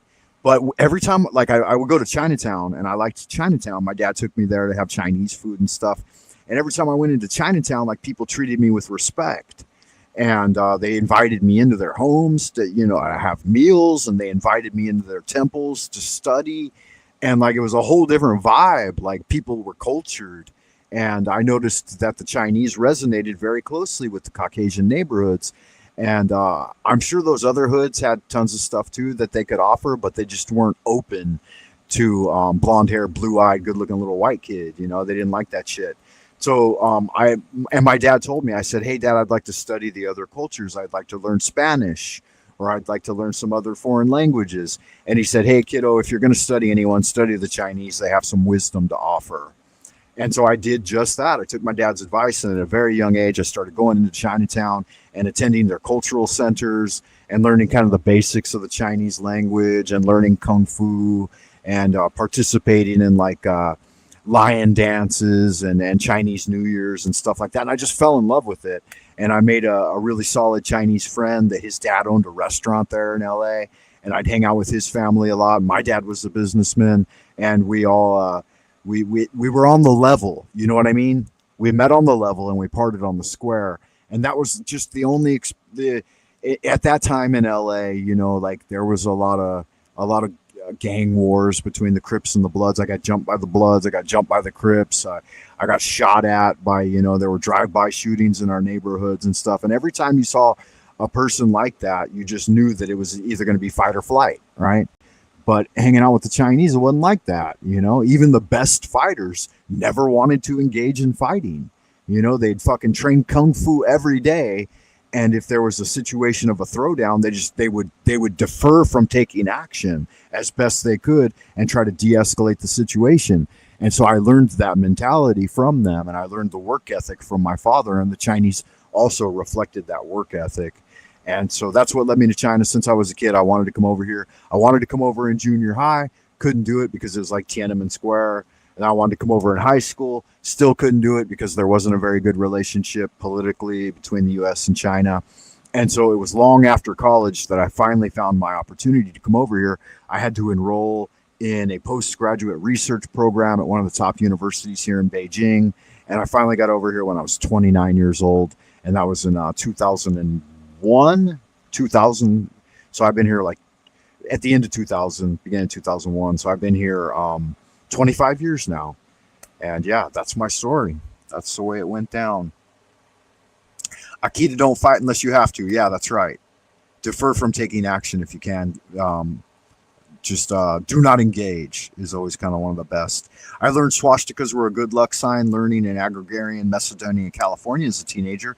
Then moved to Portland, Oregon, and went to middle school on 42nd and Killingsworth, a notorious place. Yeah, good for you, Dr. D. So you've had a bit of the rough and tumble of, what do they school that? The school of hard knocks. And it's good because I grew up in a really great family, but every time I went out the door, I was in the school of hard knocks. So it was a good contrast. You know, you shouldn't be entitled, and you shouldn't just expect, you know, like they call it white privilege or whatever, or this, that, and the other thing. Hell no, man. Every time I stepped out the door, I was threatened.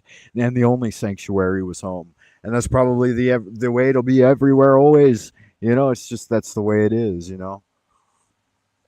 It's a rough and tumble world out there, and the swastika in Chinese is called the Wanzi, and it dates all the way back to the Shang Dynasty. So it's at least a 5,000 to 6,000 year old representation of swastikas in the Chinese tradition, and they still have them everywhere. There's swastikas on everything here in China, and it's got nothing to do with the old mustache man usurping it. But that's what they do. They usurp our symbology, pervert it, and then tell us we can't use it anymore, right? That way they take control of it because it is a very powerful symbol, and it represents actually the vortex, right? So we could get more into it, but that's not the esoteric mood I was necessarily prepared for today. But yeah, I still have that banner down there at the bottom, right? That kind of represents why I come online, right? No new horror can be more terrible than the daily torture of the commonplace. But yeah, you guys didn't come here to hear me ramble. You came here to hear a little bit about Jack Talcott and the quintessential gurus of the internet, right? And where's Jesus, baby? Holy cows, man! I have a hot eye out for you, Jack. If you're here, come co-host the show with me. We're getting into some Carl Jung. Let me take a voice break and let him play a little bit. You guys can give me some commentary on what you think as well, and I'll watch and interact with the chat as we listen to this. Strong one, the quiet one. Each one carefully constructed to survive, to belong, to be seen. But none of them were the whole of you. None of them could hold the vastness of your inner world. And now that the distractions have lost their power, now that the roles no longer fit, you begin to feel it. That aching, shapeless feeling that nothing is truly fun anymore. That nothing reaches you. But this is not failure. This is the moment before revelation. Jung called it the dark night of the soul, a sacred descent, not into madness, but into truth. A necessary unraveling of false identities, a stripping away of the noise that once kept you comfortably asleep. The mind rebels, the ego panics, the world feels distant because you are not meant to remain who you were. This is not boredom, this is the death of the persona, and in that death, something ancient within you begins to awaken, the self. The deeper whole untamed you that has waited silently beneath the surface, longing for this very fracture in the facade. The reason nothing feels interesting anymore is because your soul refuses to be fed by lies. We have been taught to fear silence, to fill every moment with movement, every gap with content. But silence is the gateway to the unconscious. And only in stillness can you hear the quiet voice that has always whispered beneath the noise.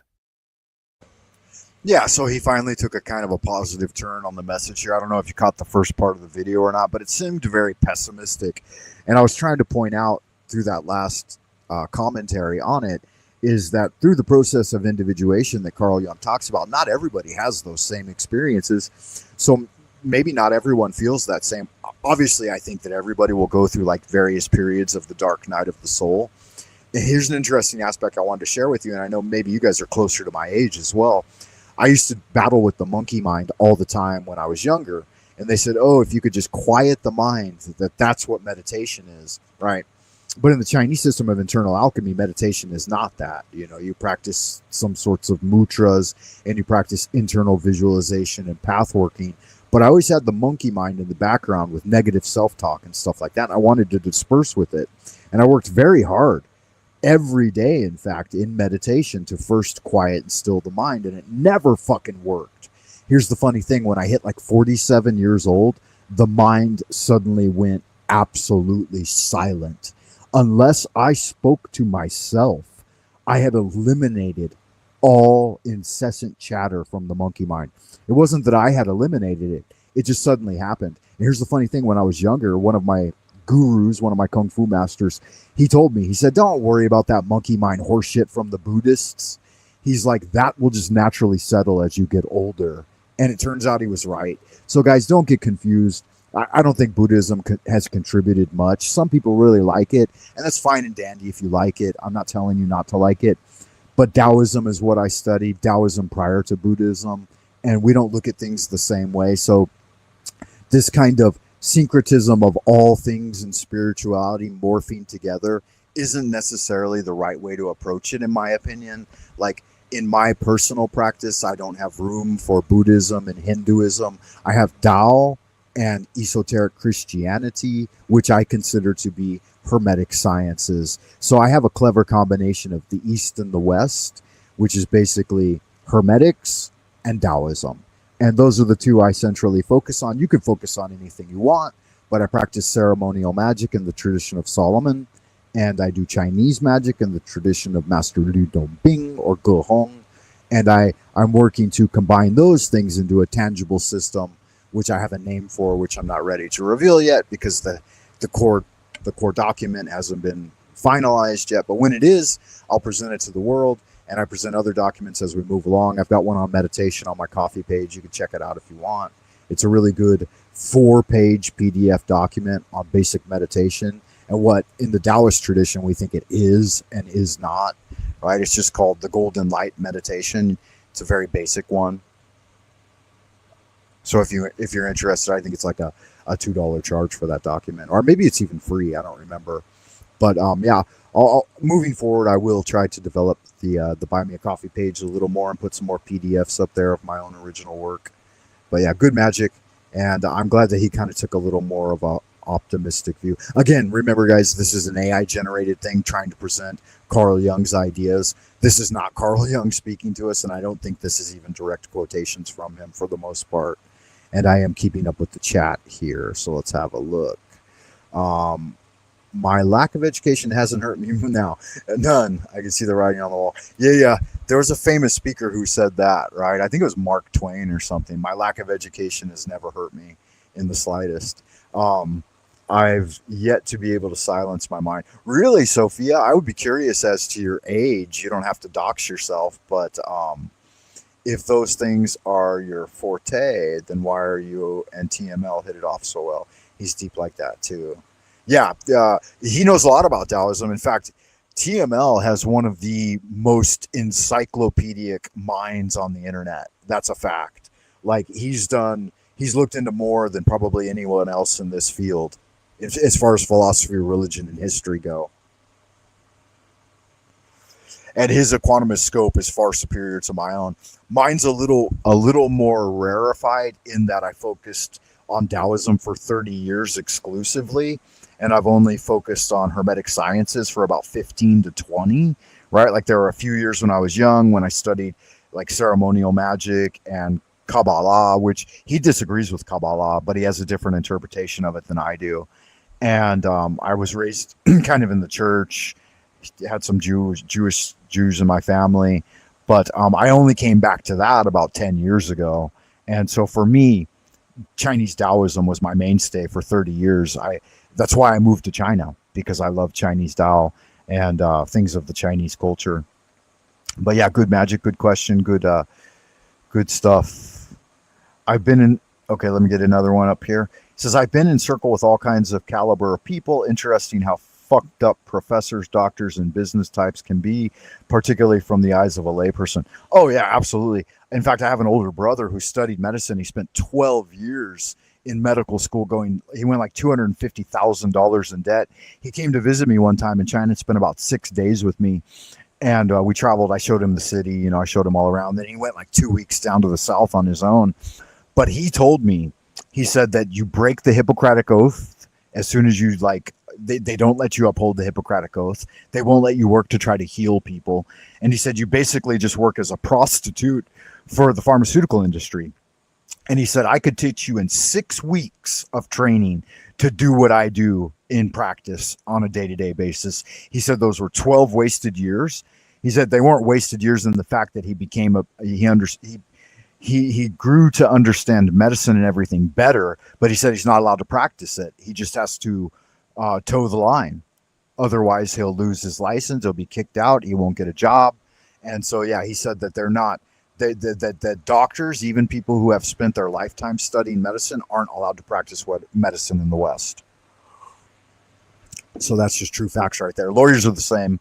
They just follow an incremental system. You could learn it in 6 weeks. It's just a basic lingo and canter, and everything is just fucking parlor tricks and theater for them.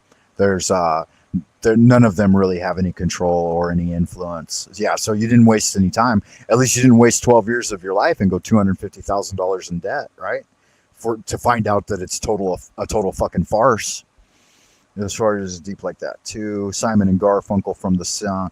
It's Simon and Garfunkel from the song Kodachrome. Interesting. I don't know that one. I'll have to check that out. Maybe I should write it down. Because if I don't write shit down, man, then it just passes through the sieve of memory. I'm going to put it up on my calendar here in red letter. Kodachrome. Koda.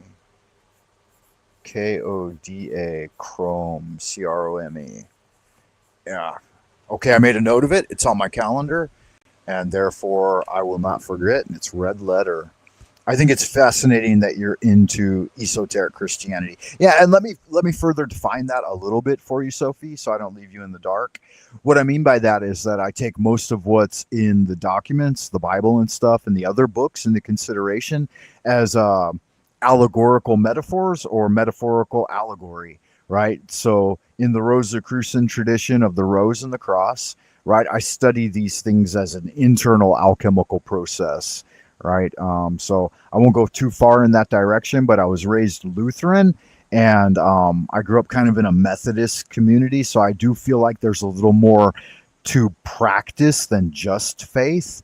But I think you need both. I think you need both faith and practice.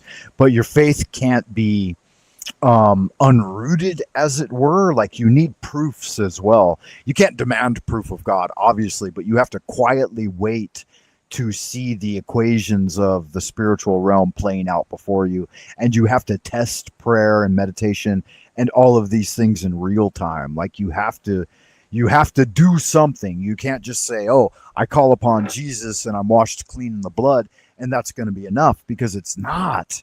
If you really do that and you really feel that way, then you will roll up your sleeves and get involved, right? Whether you have to or not. You're not going to expect rewards for helping people in selfless service, but you're definitely going to take part in the spiritual battle that's unfolding before us, I think. And so I look at it a little different than your average Christian. In fact, me and my sister, our relationship was sorely affected by this, because I told her that I practiced Solomonic magic in my worship of God. And she said, oh, isn't that taboo? Isn't that forbidden in the Bible? And I'm like, okay, oh God, good God in heaven. I said, no, it's not. You know, you start with prayer to God and his angels, and you ask for his approbation and approval in doing these operations. And you do them with the expressed intent of making contact with your holy guardian angel so that you can be allowed into the kingdom of God, right? Through the sacrifice of his beloved son. And you do it with intelligence and foresight and intention, right? And she's like, I can't jive with that. You know, you're a devil worshiper. And I'm like, okay, whatever. You know, she didn't say that outright, but she broke off our relationship afterwards. And it's like, okay, you know, it is what it is. So I'm not gonna sweat it. People don't get it, they don't get it. That's cool. You know, here's the biggest difference I've noticed with people who have true faith and people who have false faith. People with true faith, they would never demand that someone else believe or worship God in the way that they do. Whereas people with false faith, they do it all for show. And if you're not doing it the way they're doing it, then you're not on board in the right way. And thus, they're going to hate you for it, right? Like we saw this during lockdown, right? I choose not to wear a mask, but you can wear all the masks you want. You can get all the jabs you want. That's none of my fucking business, right? And on the other side of it was, no, I'm wearing a mask and getting a jab. Thus, you must wear a mask and get a jab. It's like, well, that's not meeting on the level, is it? You're treating me like I'm below you, like you have some sort of authority above me, which you don't. The only authority is given unto God, and all others can go fuck themselves, right? So, yeah, she did. Even though I pray to God through the Yod He Vah He and the Yeshua, right? I use both incantations, and I do them in the original Hebrew, and I've studied many of these things in the original Hebrew, and she still don't give a fuck. She's like, oh well, I study it through, the modern interpretation of my particular church and pastor, and if you're not doing it the way he says to do it, then you're just fucking stupid. And it's like, okay, that's fine and dandy. I don't need that in my life. I would never try to disgrace the good name of doctors, though. I named my YouTube persona in reverence to the pathetic state of sad bastards, sawbones motherfuckers. Okay, yeah. No, most doctors are trying to do their best. They have to break their Hippocratic oath by giving you pharmaceuticals that they don't understand or know about, even though they're told about them. But they basically work as I mean, unless they're in surgery, and there's a whole thing. It's a very complex. I made a very, generalized hot take on it. Just my brother's a general practitioner, and that's just what he told me. I was just relaying the story to you. But yeah, the medical industry in the West or the East is absolutely necessary. So yeah, I hope that I didn't misrepresent myself in saying that. Dr. D Heads could point that out. And I don't find anything wrong with education either. The good doctors all got fired and quit during. Yeah, they did. That's just brass tacks right there. My brother didn't, because he realized early on that he already had a wife and 5 children and had sunk 12 years of study and again $250,000 in debt. He realized that he couldn't give up, that he had to continue practicing no matter what the situation. And so he does the best he can, and he tries to subtly influence people to seek more naturalistic, homeopathic, or holistic means for healing, and to avoid things that may not be the best answer, but there's no way he can work entirely his way around it. Sometimes he's forced to do things that he would otherwise go against his better judgment.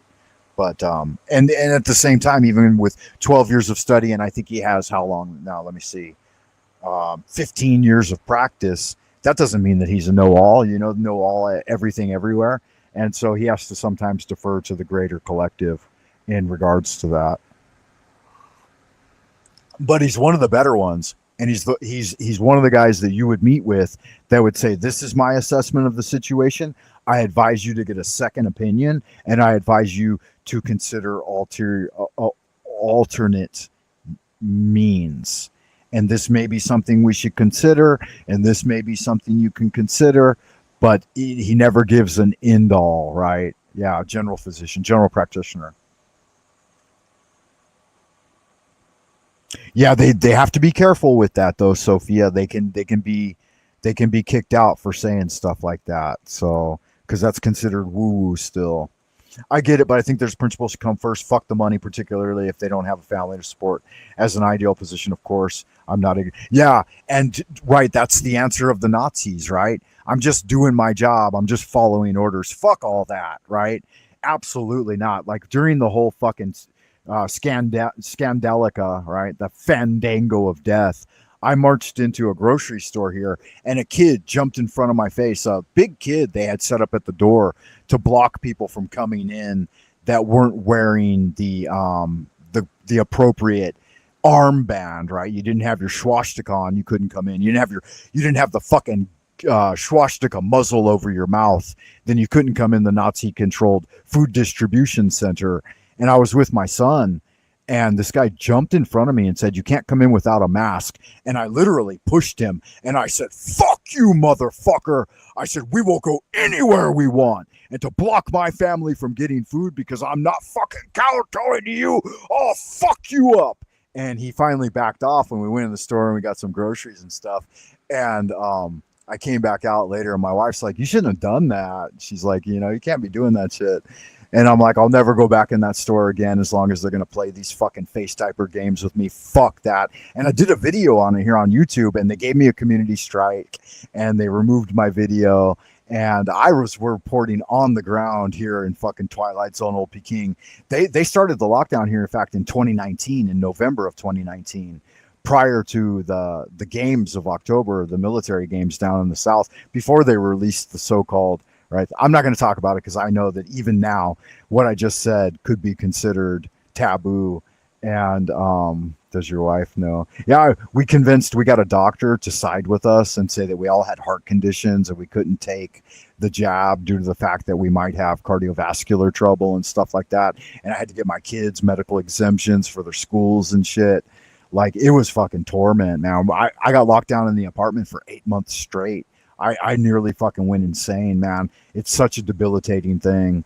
Like, our entire neighborhood here was locked down for like 2 years, man. It was gnarly. But yeah, I'm not going to talk about it. Fuck it. I talked all about it. I deleted over 1,000 videos one night because YouTube was so hard on me.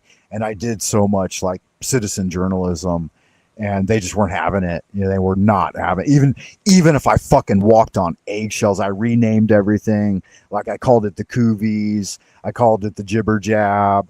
I called it the muzzle, whatever. They just wouldn't allow it. Every time they struck me over and over again, I'd get 2 strikes and then I'd just stop until the strikes cleared up, and then I'd start reporting again, and I'd get another 2 strikes and then I'd stop, you know. And I just went back in and I'm like, fuck it, I'm done. They're not going to let me talk about this. This isn't the way they want the narrative portrayed. And so I deleted, like I said, I deleted over 1,000 videos in one night.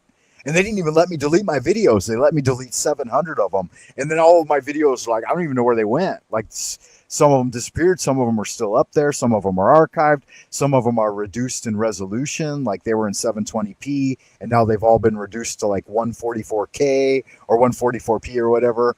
And, like, yeah, they really play serious games with controlling the narrative. Yeah, fun stuff. Some of them are still up there. I don't know if you could actually find them. I think you'd have to search my channel or go like all the way back through my videos. But for the most part, I deleted as much as I could. And it took me like 15 hours to try to work with the YouTube system and going and collecting 50 or 100 videos at a time and trying to delete them and then going back in and checking. And they blocked me from my account. They played so many games, man. So many fucking games. What an absolute nightmare. They made the whole fucking thing just an absolute complete nightmare. They violated all kinds of fucking laws, and they really showed us, you know, that they were going to tell us how the cow eats the cabbage and anything else just wasn't going to fly. Yeah, it's funny because there were quite a few Chinese folks. And so here's what we all started doing. We would just wear the mask as a chin strap. We'd never pull it up over our face, you know. And so we'd run around with these chin straps on. And in certain situations, like going to the hospitals here during and having to get checkups and stuff like that, like you probably wanted your mask on. Chinese have been wearing masks for 25, 30 years anyway, because the air pollution's so bad here. And people were wearing masks already for the last 20 years.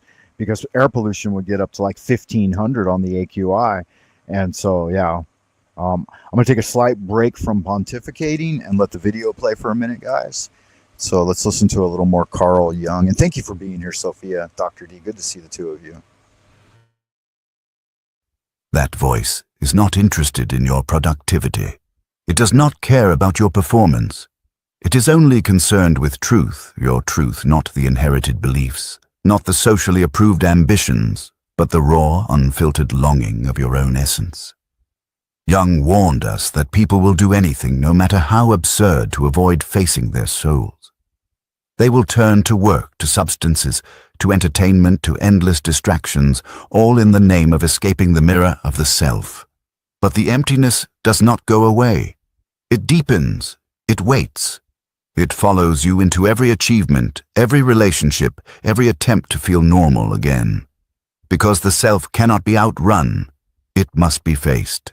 And so the silence stretches longer, the colors continue to fade. And eventually, if you are honest, you will realize this is not a curse.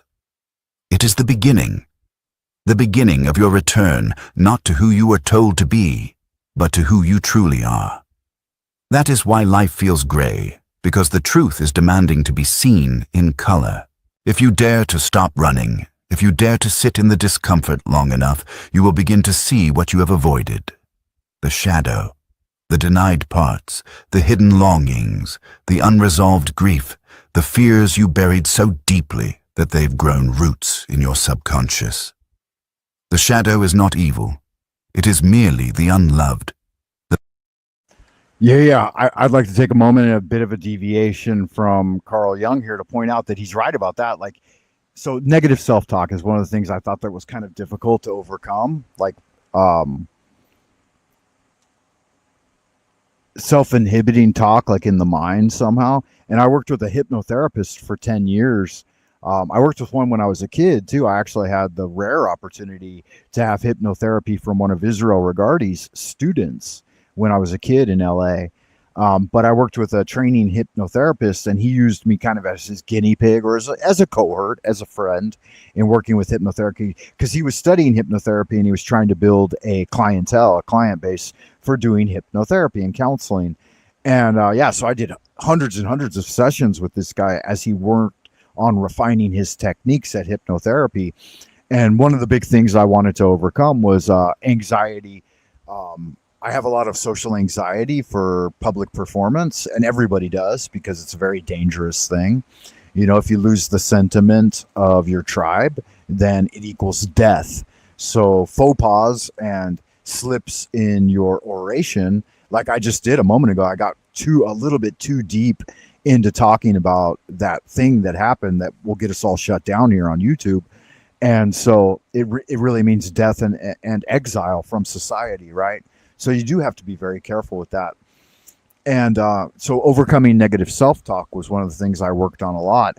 And so Carl Jung this video here pointed out that as you think thoughts over and over and over and over again, they become rooted in the subconscious. And this is Kung Fu. As you do a Kung Fu fist over and over and over again, it starts to function autonomously.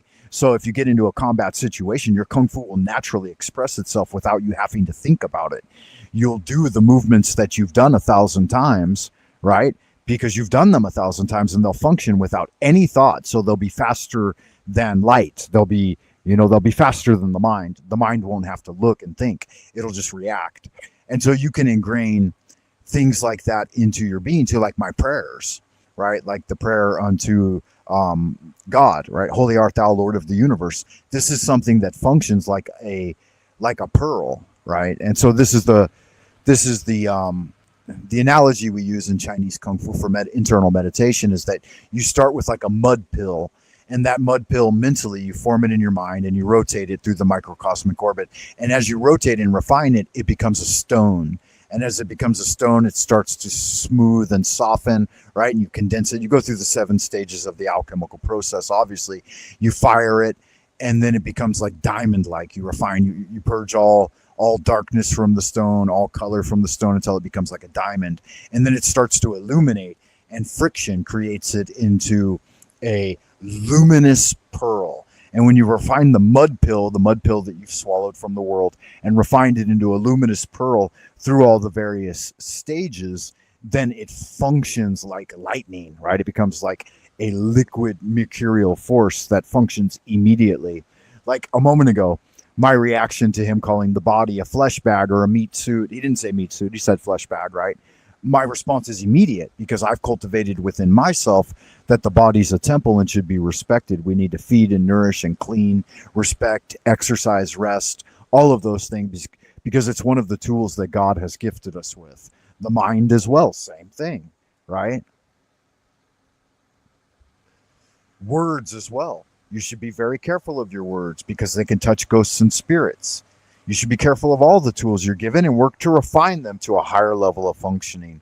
And they start to deteriorate with time, right? Like when I hit 50, the eyesight went. I can't see shit close up anymore, really. You know, I'm getting that myopia or whatever. And I noticed now that I'm getting closer to 55, like I've noticed that the distant vision is going a little bit as well.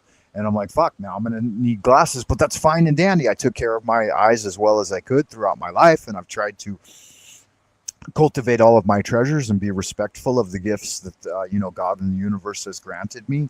And those things need to be refined over time. And when the job's done and it's time to step back for it, I'm not going to have any fucking regrets.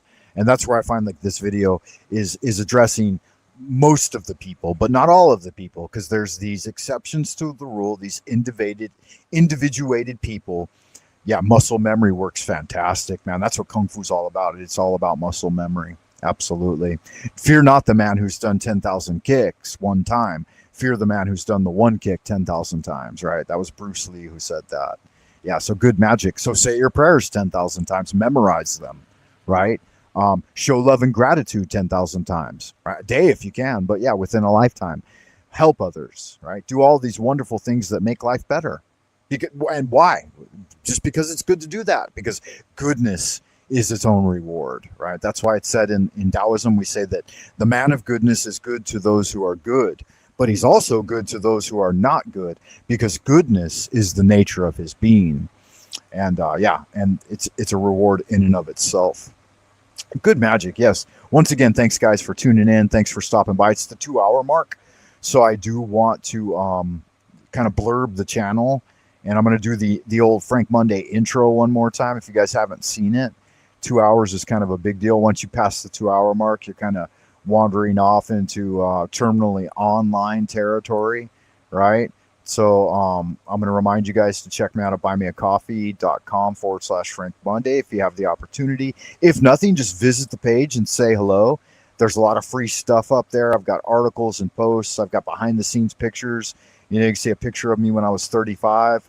I was a moderate fuck more handsome than I am at 55, but you know, it is what it is. And a lot of fun stuff there. So you might want to check that out. Some of the articles I've written are actually fairly decent. I'll throw this intro so I can refresh my coffee, and then I'll be right back to do some more chatting with you guys here in Happy Land. 2-minute break, guys. 2-minute break. Here it comes.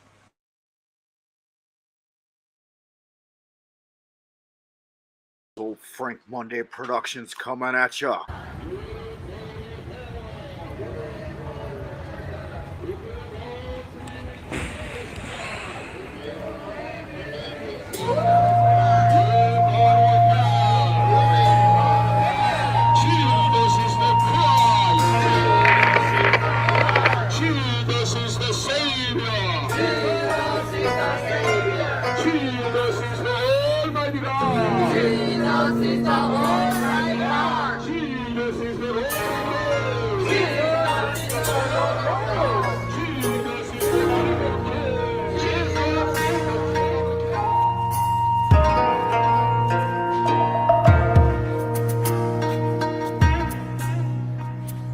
Okay, guys, our next comedian is a bit of a treat, to be honest. It is a bit of a treat. He's been away for 3 years. He is now back from the dead. Well, America. Give a big round of applause for Frank Monday.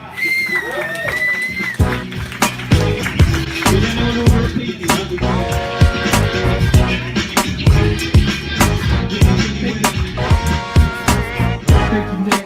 Appreciate that shit. Nick's a good man. I know what that's like, being a good man. It's tough in a fucking city like this, though. You know, nobody gives a fuck. They're like, God damn, that's some crazy shit. Motherfucker wearing high heels and shit. Looking good, too, huh? Yeah, you guys like that. That's all right. It's okay to fall down occasionally. I do that sometimes.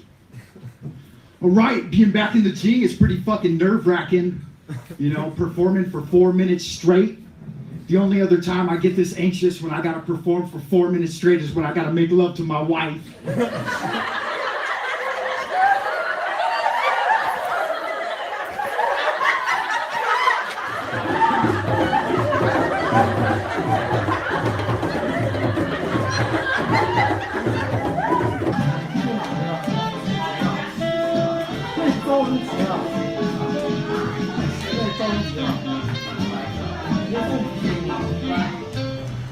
Onion ring.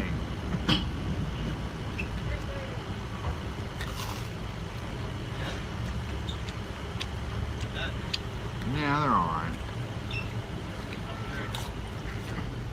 Hey, be watching for the Star Wars blog Rebellion coming out in December. You'll love it. It's follow-up to the award-winning Generations. Oh yeah. There you go, Frank.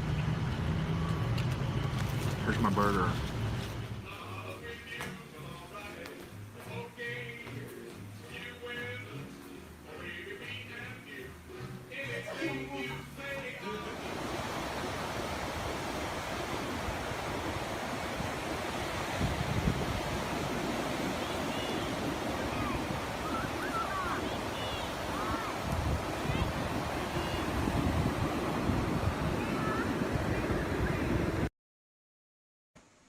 All right. Yeah, that's Huntington Beach there. Good fun. Yeah. Thank you for that. Yeah, when we were young, you're always better looking when you're young, right? So she's still beautiful. I've never considered her to be beautiful. I thought she was average, but she's she's solid. She's good-hearted and she loves me, and that's more important than great physical beauty. Physical beauty wanes, with time. We all turn into old people at some point. Better to choose a person that you love and loves you. And like I said, you should tell her often that she's beautiful. Okay, thank you for that. I'll do that. But I find it very difficult to say things that I don't sincerely feel, and I've never really felt that she was like physical. She's beautiful. She is, but she's average in my opinion, and that's one of the reasons I didn't want a super beautiful woman. I wanted a woman who was caring and considerate and organized and had her shit together. Then that's not necessarily the most beautiful woman. But yeah, you're right. And everyone is beautiful in their own way, I guess. And yeah, I do. And I do. I show her more than tell her. Because, I don't like to say words that I don't think are 100% sincere. And my father always told me, if you don't have anything nice to say, don't say anything at all. I tell her she's sexy, because she's definitely sexy. Average is the most beautiful. Okay, good. You're right. And soul is beautiful. And I say those things that are important. Like, you're a good wife. I love you, that kind of thing, soulmates, that kind of thing. Because it's true. I mean, like I said, what you believe to be true is true, at least for you, And yeah, you should be polite and you should be considerate and you should say things that make people feel joy. And you're right about that. Maybe I'll do that more. And we've been married 23 years now. So I've done the long haul. I think I've shown my affirmation by, giving her everything she wants and helping her in life, and she helps me. And yeah, it's not an easy path for most people, secular life, and a lot of people can't make it that far. Thank you for that. I appreciate that. It hasn't been easy, but we're in it for the long haul. It's kind of a big deal. It's funny too, because there was a guru, a kung fu master, and he told me how difficult he said my first marriage would be. And he said, all of these things are going to happen. He made all these predictions. And he said, that's very common for first marriages. He said, your second marriage will be much more rewarding. And he said, do you plan on marrying multiple times and having lots of different kids? And I said, no. I said, I think I should just do it once, right? Just get it done, one and done. And he said, that's good. He said, you're smart. He said, though marriage can be a bitter pill, he said, you should swallow it. It's like good medicine. And so the Chinese, they look at even the Taoist priests and stuff, they get married and they raise families. And it's a little more along the lines of Catholicism in that manner, because they value the life experience that comes from being married for a long time and raising a family. And they think that that's more important than monastic life. And actually, the only guys who become like true monks are the ones who failed in life. And so I see a lot of people out there, lauding the Buddhist stuff and that and the other thing, right? And all of that flowery stuff. And it's not the way it works out here. It's not the way it plays out in society, at least not in China. Those places are known as the funny farm, the asylum, the sanctuary for those who have been injured by life and hurt, orphans and people who have been disabled and can't function in regular society. They're the ones who retire to the temples.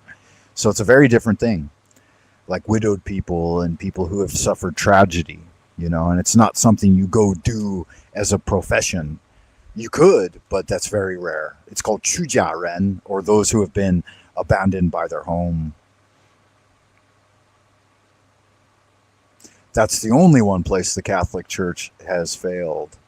I thought priests did get married in Catholicism. I guess I'm wrong in that. I don't know. I don't know that much about it. I haven't studied it. But it's typical within the Christian community too, that the pastor's married, he's just a regular guy from the community. And so, yeah, I think that's the way it should be. And the wizard too, the path of the magician and being like a Solomonic magician in the Arbitel of Magick, as brought forward by Arthur Edward Wyatt, who is an extreme overtones of esoteric Christianity. I mean, he was diehard through and through. He said you should call upon the name of God and his beloved son Jesus in all that you do. In fact, he says it right at the front of the Arbitel of Magick. He said, do not think, speak, or act without getting deference from God the Father, the Holy Spirit, and Jesus, right? Like the Trinity was what he was into. And I consider the Holy Spirit to be the feminine counterpart of God in the creation process. But he said, in all that you do, call upon the Lord thy God before doing so. And I really took that in. Like I read that book, his big book of ceremonial magic, when I was like 12, 13 years old. And I thought, wow, this is way better path than just ordinary organized religion. I mean, you're out here getting it. You know, you're going to face the demons on your own with nothing but the word and armor of God to protect you. You know, why should you be scared to wander through the darkness if, right? Like it's in there. It's in the Bible in anyways, right? Yea, though I walk through the valley of the shadow of death, I shall fear no evil, right? And I thought, I've got these incantations and I got them at a young age. Our Father who art in heaven. Yeah, you don't fucking need to fear ever. When God is truly with you and you have faith and practice, it's like, what the fuck are you guys talking about? You know, I got to follow your method. No. Absolutely not. Absolutely not. That's powerful stuff, man. It really is. And it's a beautiful, wonderful thing that I think a lot of people understand. Maybe they understand it in their own way, but I think a lot of people misunderstand it. And maybe the solo practitioner, you know, it's not the way for everyone. Faith, no fear. That's right. Live without fear. Our beloved quintessential guru of BoobTube, Jack Talcott himself. You know, he's putting forward a good message. I love you, Jack, if you're out there. The truths that did not fit the narrative you were allowed to live, and yet within that darkness lies the key to your wholeness. Jung did not believe that healing comes from light alone. He taught that we must integrate the shadow, not destroy it. That to become whole, we must claim every part of ourselves, even the broken, even the bruised, even the shamed. Especially the shamed. The moment you begin this work not from a place of judgment but of radical honesty is the moment life begins to shift, not suddenly, not explosively, but subtly, quietly. The numbness begins to thaw. A forgotten song stirs something faint inside you. A conversation feels a little less empty. A sunrise feels less like a background and more like a message. This is not the return of distraction. This is the return of presence. The beginning of individuation, not becoming something new, but remembering what you've always been beneath the layers. You start to see that meaning was never gone. Yeah, it's like Socrates says here. Think of learning or study, right? Not as learning so much in as remembering, right? That there are things that you have forgotten. Like when I gave that testimony a moment ago with you, Sophia, like I really felt the light rise up in me, and I felt that I chose a path that I chose, and I don't think that I'm necessarily wrong in that, you know. Even though some people chose to abandon me, my mother never abandoned me. She always got it, you know. My father never abandoned me. In fact, on my dad's deathbed, he said, son, I'm passing. And he was like 2-3 days out, right, going into the darkness. And he said, I see Jesus and Socrates waiting for me. So he felt like safe and secure. And he said, remember always, son. And my father wasn't even religious ever. He said, love Jesus because Jesus loves you. And those were his dying words. Those were the words from his deathbed, that Jesus and Socrates were waiting for him and that Jesus loved me. I guess Socrates didn't love me. I don't know. But yeah, it was really a thing, you know. And I watched him pass from this world, and he knew, you know, he took Jesus as his savior on his last couple days on his deathbed, and he knew what was up, and he could see it. It was no joke. He had gone blind to the world already. He couldn't see with his physical eyes, but he could see with his spiritual eyes. And it's really a thing, man. Like, they're there. My dad visited me often after he passed, and he told me what was up. He's like, this is legit, man. Like, I had vivid, lucid dreams of him returning and picking me up out of my body as I slept and taking me into the celestial heavens and being like, this is all for real, man. You're down there getting it, but be careful, be gentle, and be kind with yourself, and be forgiving with people, and keep on doing what you're doing. And when my mom passed, I could tell you, this is a big one. I'm not going to reveal it right now. I've revealed it a couple of times in the past, but it's a big deal. It's a big deal. Let's continue with. I've heard myself talk too much, so I'm gonna let Carl Jung talk a little while, or at least AI Carl Jung, right? It was only hidden beneath your fear of change, beneath your belief that to be loved, you must be pleasing, successful, invulnerable. But love cannot find you if you are not truly there. Meaning cannot move you if you are not open to it. The soul cannot breathe through armor. You are not made to be permanently entertained. You are made to feel, to ache, to yearn, to rise, to fall, to evolve. The reason nothing feels interesting anymore is because you have reached the edge of who you used to be. And the next chapter demands more than a new hobby. It demands your rebirth. But rebirth is never clean. It is messy. It is painful. It is sacred. You must confront the illusions you once called identity. You must grieve the parts of you that will not survive the truth. You must walk into the inner wilderness where no map will guide you. And there, beyond distraction, beyond comfort, beyond the life you constructed, you will meet yourself. Not the version crafted for applause, not the one molded by trauma or expectation, but the one who remembers, the one who never forgot the fire. Yeah, it's interesting. It's YouTube rejected your comment. This usually means they think it's spam. Try changing it a bit. I said maybe she will soon.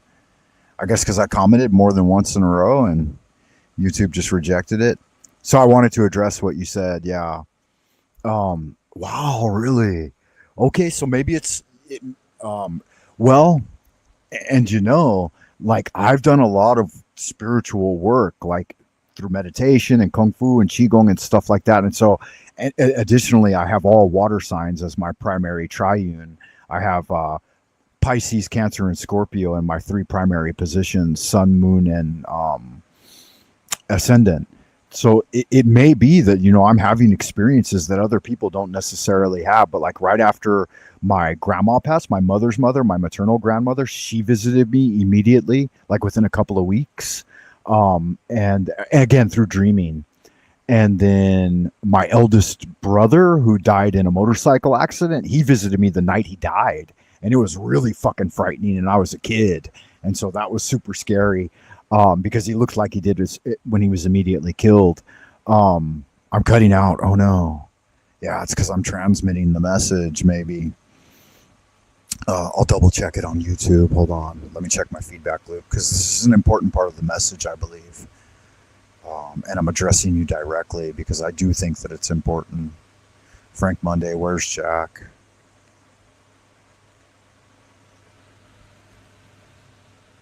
Okay, yeah, they might be interfering with the transmission, but it's coming through on my feedback loop, so it should be good. All right, so I'll finish with what I'm saying is yeah. So later on, when my friend passed, he visited me as well. I'll not talk about that too much, but when my dad passed, he visited me really quickly and often for like a couple of years after his passing. And then again, right before my mother passed. So here was the one I was going to get into that I didn't necessarily want to talk about. My brother, who's 2 years older than me, he died during the Great Lockdown, and it was due to, I think, complications with what he chose to do, the jibber jab and stuff, but it doesn't matter. I lost 5 people during that period from 2019 to 2025. I lost 5 people in my life, really close to me. And my mom and dad still visit me to today, but right before, 2 weeks before my mom died, I had gone to visit her in the summer of that year, and it was coming into the autumn. I think it's 2023, 2024, maybe. I'd have to check the dates to get them all worked out perfectly. But I was sad because I knew that my mom wasn't in good health. And I went into Dreamland, and my dad was there, and he showed up. I won't tell you all the details because it's quite a thing. And in my memory of it, like the lucid dream of it, It's like so powerful. But anyway, my dad scooped down from the heavenly realm, and I was there, and I was watching it all play out. And I'm like, Dad, what are you doing here? And he's like, your mom died. I'm coming to pick her up. And I'm like, what the fuck are you talking about? I'm like, I just talked to her. She's okay. And he's like, no, man. Anyway, he scooped her up, and I was on board, and she didn't even talk to me, but she loved him so much, and he embraced her, and they're like, it's time to go, kid. Fuck me, I'm sorry. Anyway, I didn't want to think about it. And she reached out to me on Facebook like a couple of days later, and I didn't want to respond to her because I was sad. And her mind was kind of going at that point anyway. And I'm like, oh no, he already picked up her soul, I guess, or whatever.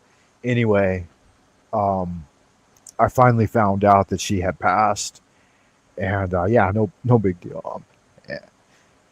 I thought I had grieved through it all already, but I guess thinking about it again is why I didn't want to go there. But anyway, when it finally happened, like, I could tell you all the details about how it went down, but it was a beautiful, beautiful thing to see that reception and to see my dad in all his fucking glory, and scooping up mom and them heading out, to fucking party time in the sky, baby. Because it's a real thing, man. It's a real fucking thing. And yeah, what a thing. What a thing. Yeah. So that realm is really, really powerful. And it's actually realer than this realm. And it is an immortal realm. And it is the realm of the heavenly kingdom. And it is the realm of God. Yeah, it's not grief. I realized when I was grieving for my brother, I'm like, how selfish is that? To be jealous that he got back to the Timeless Homeland before I did. What is that? Like, there's a saying by Chuangzi in one of his old books. He's an old Taoist wise guy. And when his wife died, he was like throwing a party and he invited everybody over. And he's like strumming his guitar and singing happy songs. And the Confucian scholars walked by and they're like, hey, Chuangzi, take it easy. You're not supposed to be happy that your wife died. And they were older, much older. He was like in his 80s. His wife was in his 80s or whatever. And he looked at the Confucian scholars and he said, hey, why don't you go fuck yourself? He said, who are you to tell me how to grieve? He said, my beloved wife has returned to the Timeless Homeland. And why should I be sad about that? He's like, I'm going home to see her in a little while anyway.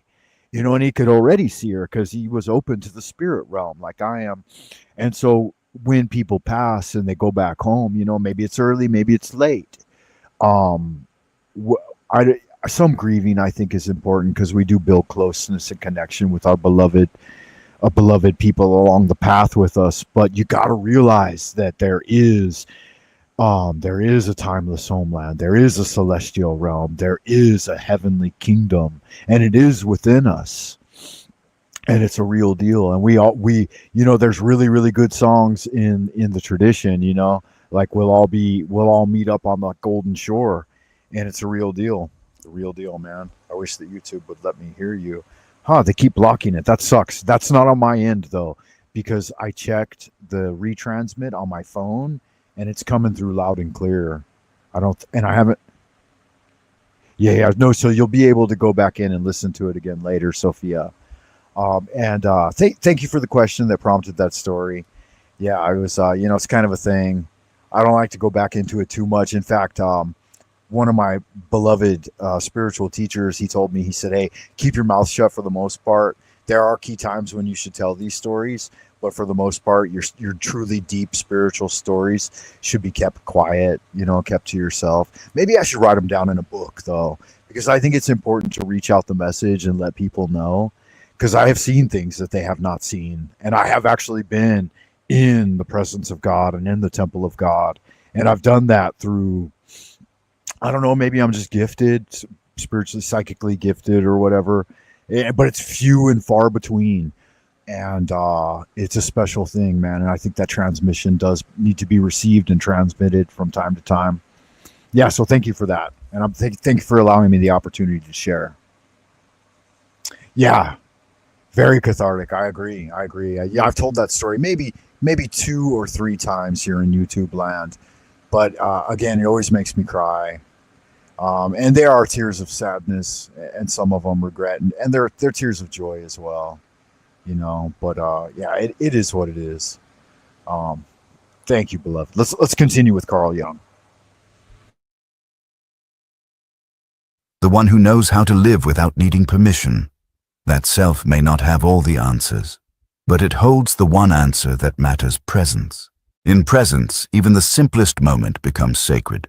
In presence, even the most ordinary life feels extraordinary, not because it is perfect, but because it is real. That is what Jung meant when he spoke of wholeness, not perfection, not purity.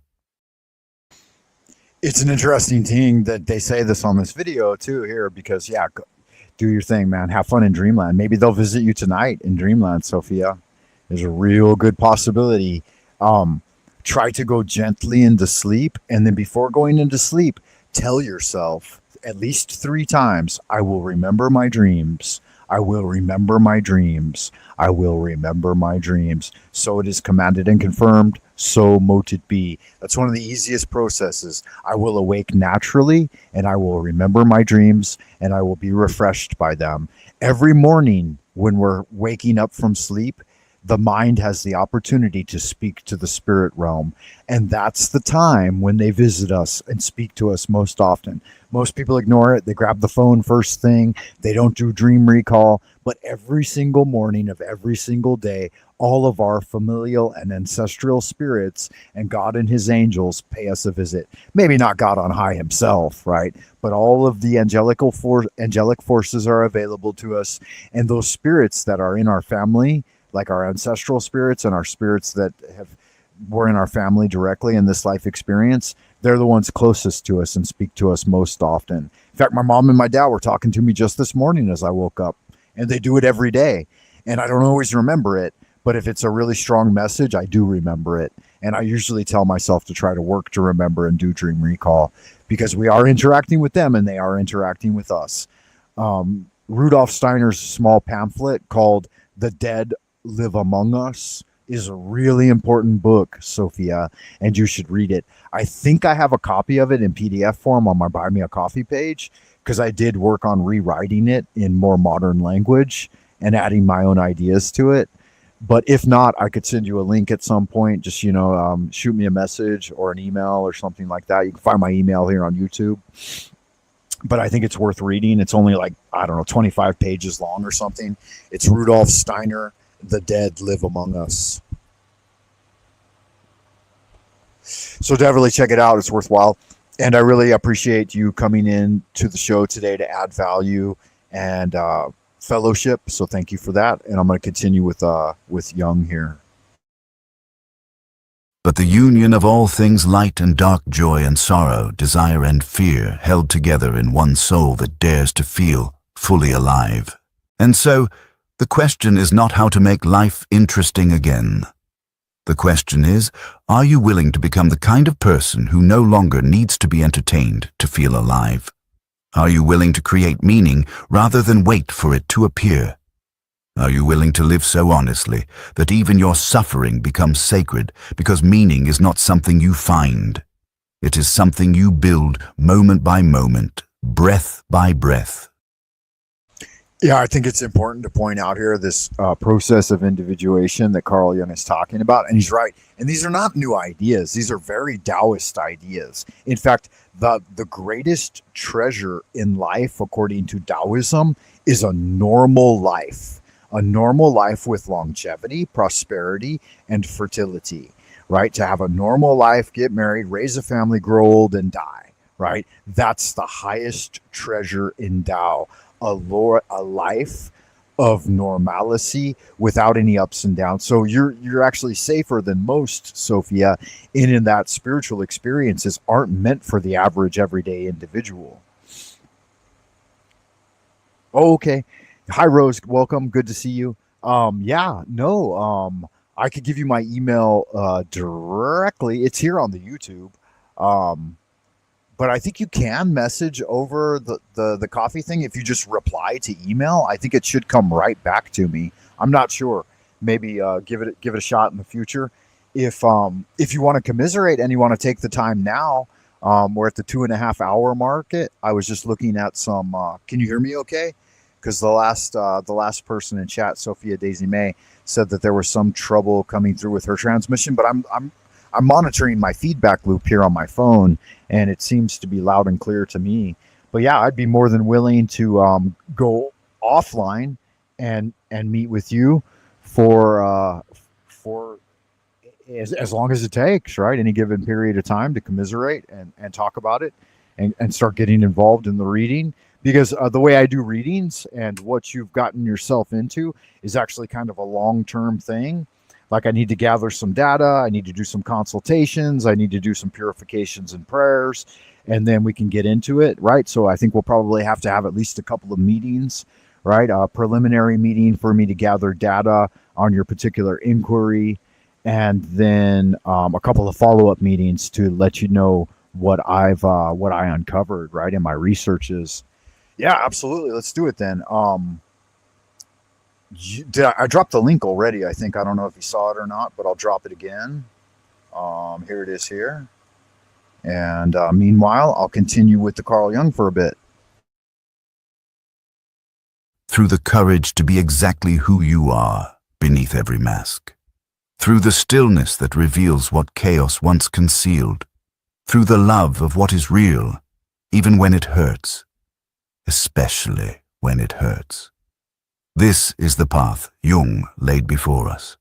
Not a path of comfort, but of authenticity. Not a path of escape, but of integration. And if you walk it not once, but every day, you will find that the world begins to shimmer again. Not because it has changed, but because you have. You begin to see beauty in silence, meaning in madness, wonder in the ordinary. You begin to feel to ache, to burn with a quiet fire. And from that fire, your life will not just be interesting again, it will be real. Raw, whole, alive. You begin to notice that what once felt like emptiness was never emptiness at all, it was space. Sacred, untended space within you that longed to be filled not with noise or novelty, but with essence. And in this sacred space, something ancient begins to move. Yes, indeed. And in the tradition of Tao, we would say that ancient essence is, in fact, the Tao, right? We have a prayer in the Universal Society of the Integral Way that says, "My heart is open like the great valley, and only Tao is to fill its vacant center." Or my heart is empty like the great valley, and only Tao is to fill its vacant center. It's part of a longer prayer, which I won't bore you with. But yeah, it's good magic. So I don't know if I was 100% clear or not, but I think that the StreamYard platform is a good place to do it, Rose, because it seems to function pretty well. We can interact on here. I can just end stream when you do come on if you do have time. And so I put the link in there. It's just for you. It's not for anyone else. If you guys don't know, I think I mentioned it here. I think it's kind of an open thing that Rose visited me and requested a one-to-one tarot reading. So we could do it either way. We could do it openly on the internet, or I could just end stream and we could just do it together behind the scenes, as it were, in the green room. You know the place. Yeah, so good magic on the Carl Jung. Good looking out. It's been a long transmission, guys. 2.5 hours. I've been hanging out, waiting to see if anybody come around and chit chat with me. Not a lot of folks showing a lot of interest out there. Rose, did you ever find out where Jack is? I don't know if he transmitted today, but he only did a 20-minute session yesterday, and then I didn't see him go live at his regular time today, and so that's why I launched today's open panel to see if anybody knew where Jack was, right? And that was the quintessential question: where is our beloved BoobTube guru, Jack Talcott? Has anybody seen him, guys? Where's he at? Where'd he go? He's MIA. Hopefully he's not KIA. And I wanted to do a poll, but it didn't allow me to do a poll. Yeah, so I do see that we have a visitor there in the back. Yeah, good magic. Good to see you. I'll bring you on stage in just a second, but for now, let me preempt it just a bit. Guys, we've got with us a special guest in house, Rose777. She's kind of a big deal here on YouTube, right? She's got a big channel of her own. She does a lot of good magic. She had a transmission earlier today, premiering a podcast, I believe, Crow 777. So definitely get over there and check it out at Rose 777 here on YouTube. And with no further ado, Rose, can you hear me okay? Yeah, you're coming in loud and clear, all the way across the realm in China. Awesome, good magic. I'm gonna reorganize my stuff here a little bit. Yeah, tell the audience a little bit your channel. Well, I'm really busy with all of the work that I do with Crow and Jason on Crow 777 Radio. So my YouTube channel is kind of just like a fun side gig break. It's kind of like meeting at the water hole at the office where I can kind of interact because my voice isn't on the show very often at all. Maybe only a few times here and there. I'll say something if I feel it's necessary. But most of the time I'm really busy working behind the scenes. But I also have I'm an extrovert to a degree, and I really like, public speaking and interacting with people. I like to be the glue that brings people together. Like I find more joy in being like, you need to be friends with this person and you need to meet that person. That I feel like a human being alchemist trying to mix people together and see what happens as a result. Yeah, that's very cool. So a bit of cross pollination. I like to kind of try to do that too. It's challenging but it's always fun. Like I try to give a shout out every time I do live streams. Like I like to shout out TML, Jack Talcott, a couple of others. Dweller of the Dark. He's a cool guy that's been doing audiobook readings here on the internet for a long time, and he's into the horror genre, Lovecraft, Block, all the guys that were doing stuff like that. He makes AI music and stuff, but it's fun. Yeah, I think that's a good idea. I think we should work to support and empower each other. Yeah, sometimes you never know what's going to happen, and I make a mistake, and I'll introduce people to each other that they don't get along. But more recently, I've been introducing people to each other that seem to be meshing well. Like, for example, there's this guy who has a new unified kind of field theory, like the electromagnetic idea. But what he's adding to the equation is the idea of emission pressure and this kind of like microcosm, macrocosm breathing, this kind of pulsating breathing that occurs in everything from like the tiniest of the tiny to the biggest of the big, like the sun. He even identified that some of Crow's telescope work, if you look closely, it also like corroborates what he also, I've been introducing him to all these different scientists, hoping that someone would be like, oh, this guy's a schizophrenic and he's using AI to confirm his own mathemagic. But all of them are like, oh my gosh, this is so refreshing. I feel like I'm talking to a younger version of myself. And I thought that all this information was going to die with me, but it's nice to know that someone else is like standing on the shoulders of greats and taking things a little bit further. So like I'm continuing to, I tell him straight to him, I'm like, I keep introducing you people, but I'm kind of like secretly wondering if someone's going to call you out, but I can't find anyone who can do it yet. So these are the little fun games that I play, just trying to see how people respond to each other. Yeah, it's good magic. I like it a lot. And I think he's right in that. That was obviously just a brief synapse of what he's got going on, so I don't fully fathom it. But yeah, it's a living, breathing universe. And we experience the whole kind of Big Bang expression from the very first Big Bang. We evolve through time and space.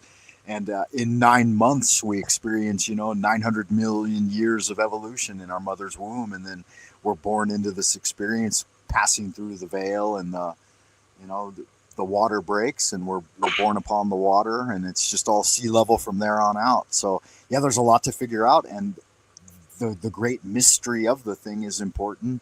and it's important to reflect on that. A lot of people, if you do have spiritual experiences, especially in modern parlance, will try to bring just the psychological aspects of like, oh, well, maybe you have a split personality, maybe you're experiencing hallucinations, these kinds of things. And it's like, I'm not opposed to that either. I've got a multi-model approach, and if that's the way you interpret it, fine and dandy.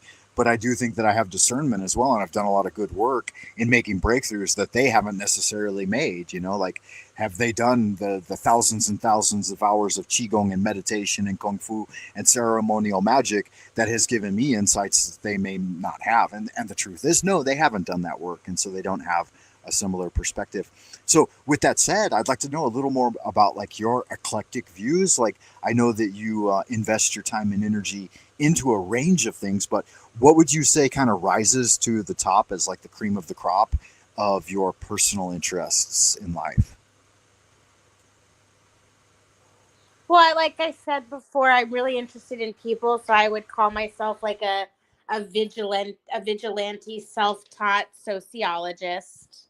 And but in terms of like the projects that I work on and like what I'm interested in, it's really kind of the it's kind of the cliche old school fight back against the new world order type stuff.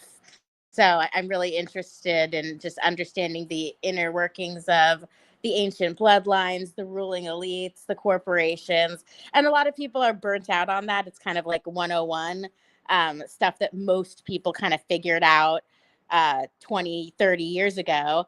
But there's so many young people coming up and interested, and with this oversaturation of misinformation and disinformation, I feel really comfortable being like a kindergarten teacher, as if you will, of all these sorts of things. So as people are funneled into a large platform that I operate, I push them into a different direction. So for example, let's say you were a new member of Crow 777 Radio and you're like, oh, I just listened to this Godzilla episode, and I'm like, interested in what other episodes I might like. And so knowing just that you're in China, I might ask you if you know anything about classical Chinese medicine, and I direct you in that direction. And then also you just use some language about birth and the waters. And I would ask you if you were interested in listening to like more lawful legal ideas related to Kurt Kallenbach. And he uses terminology that where he will literally, even though he's not a religious human being, he will compare the placenta as the second coming, and that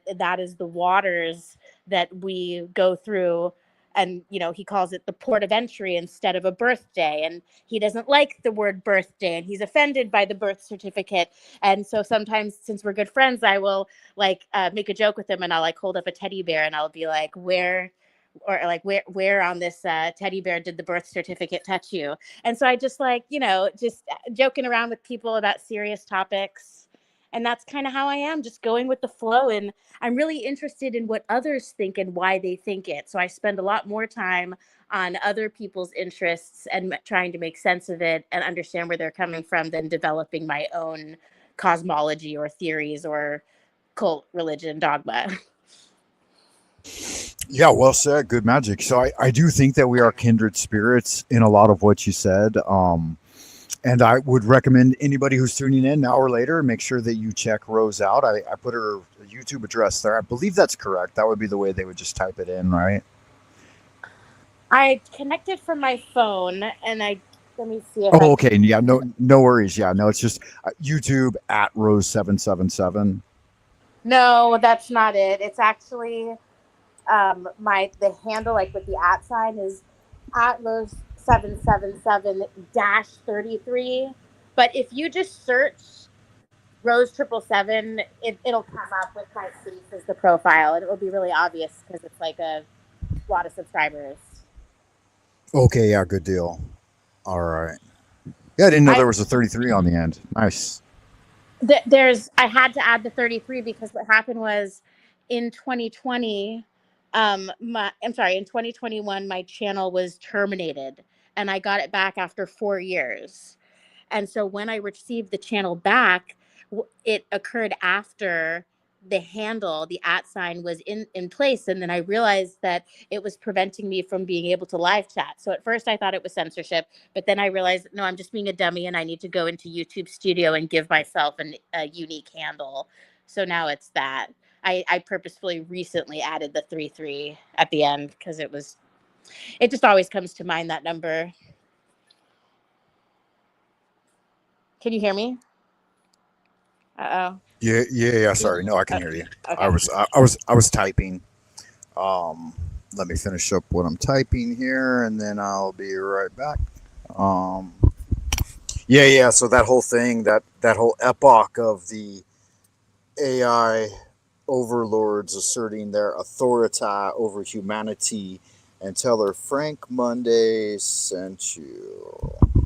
Yeah, I do like to like I said, cross pollinate, but I also like getting a little bit of recognition for that, right? Like if somebody hears about you from me, it's fun if they say, "Hey, Frank Monday sent me to see you," because I do that for other people. Like I know that you're in you've had a bit of a presence in the FE community as well, and you probably know Vlad, the blacksmith of the Foundry, Ironwork 92,000.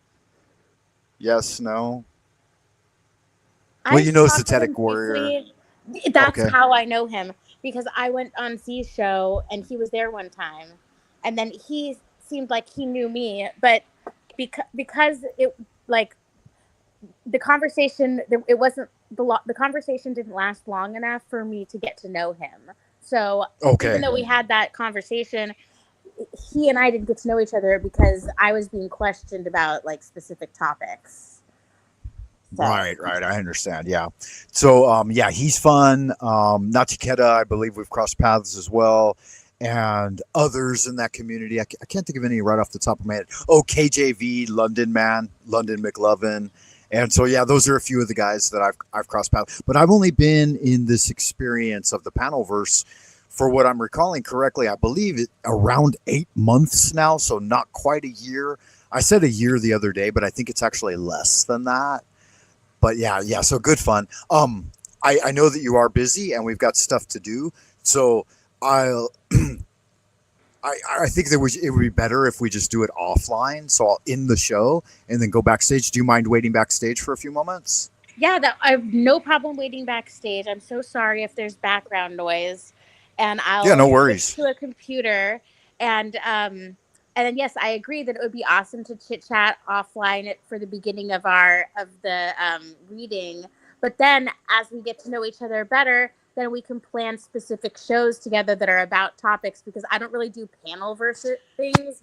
I like just Right. doing one-on-one interviews. It's much easier for me. Nothing against panel versus. It might just be because I'm impatient and I would rather just go back and forth instead of waiting for my turn in a circle.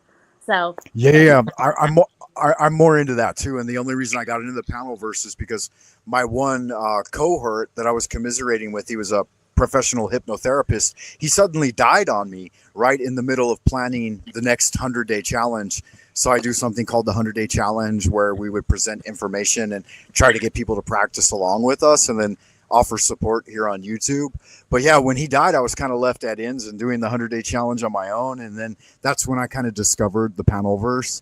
So yeah, it's a whole mess of things that, yeah, I don't necessarily disparage it either. It is what it is, but it's not the best format. I think what you, Z, and Jack did the other day, like a triumvirate, I think that's probably one of the best models going forward. Or just anything planned. Anything planned in advance. Right. It's like, okay, this is who we are, this is what we're talking about, and this is like the goal of the conversation, to provide value.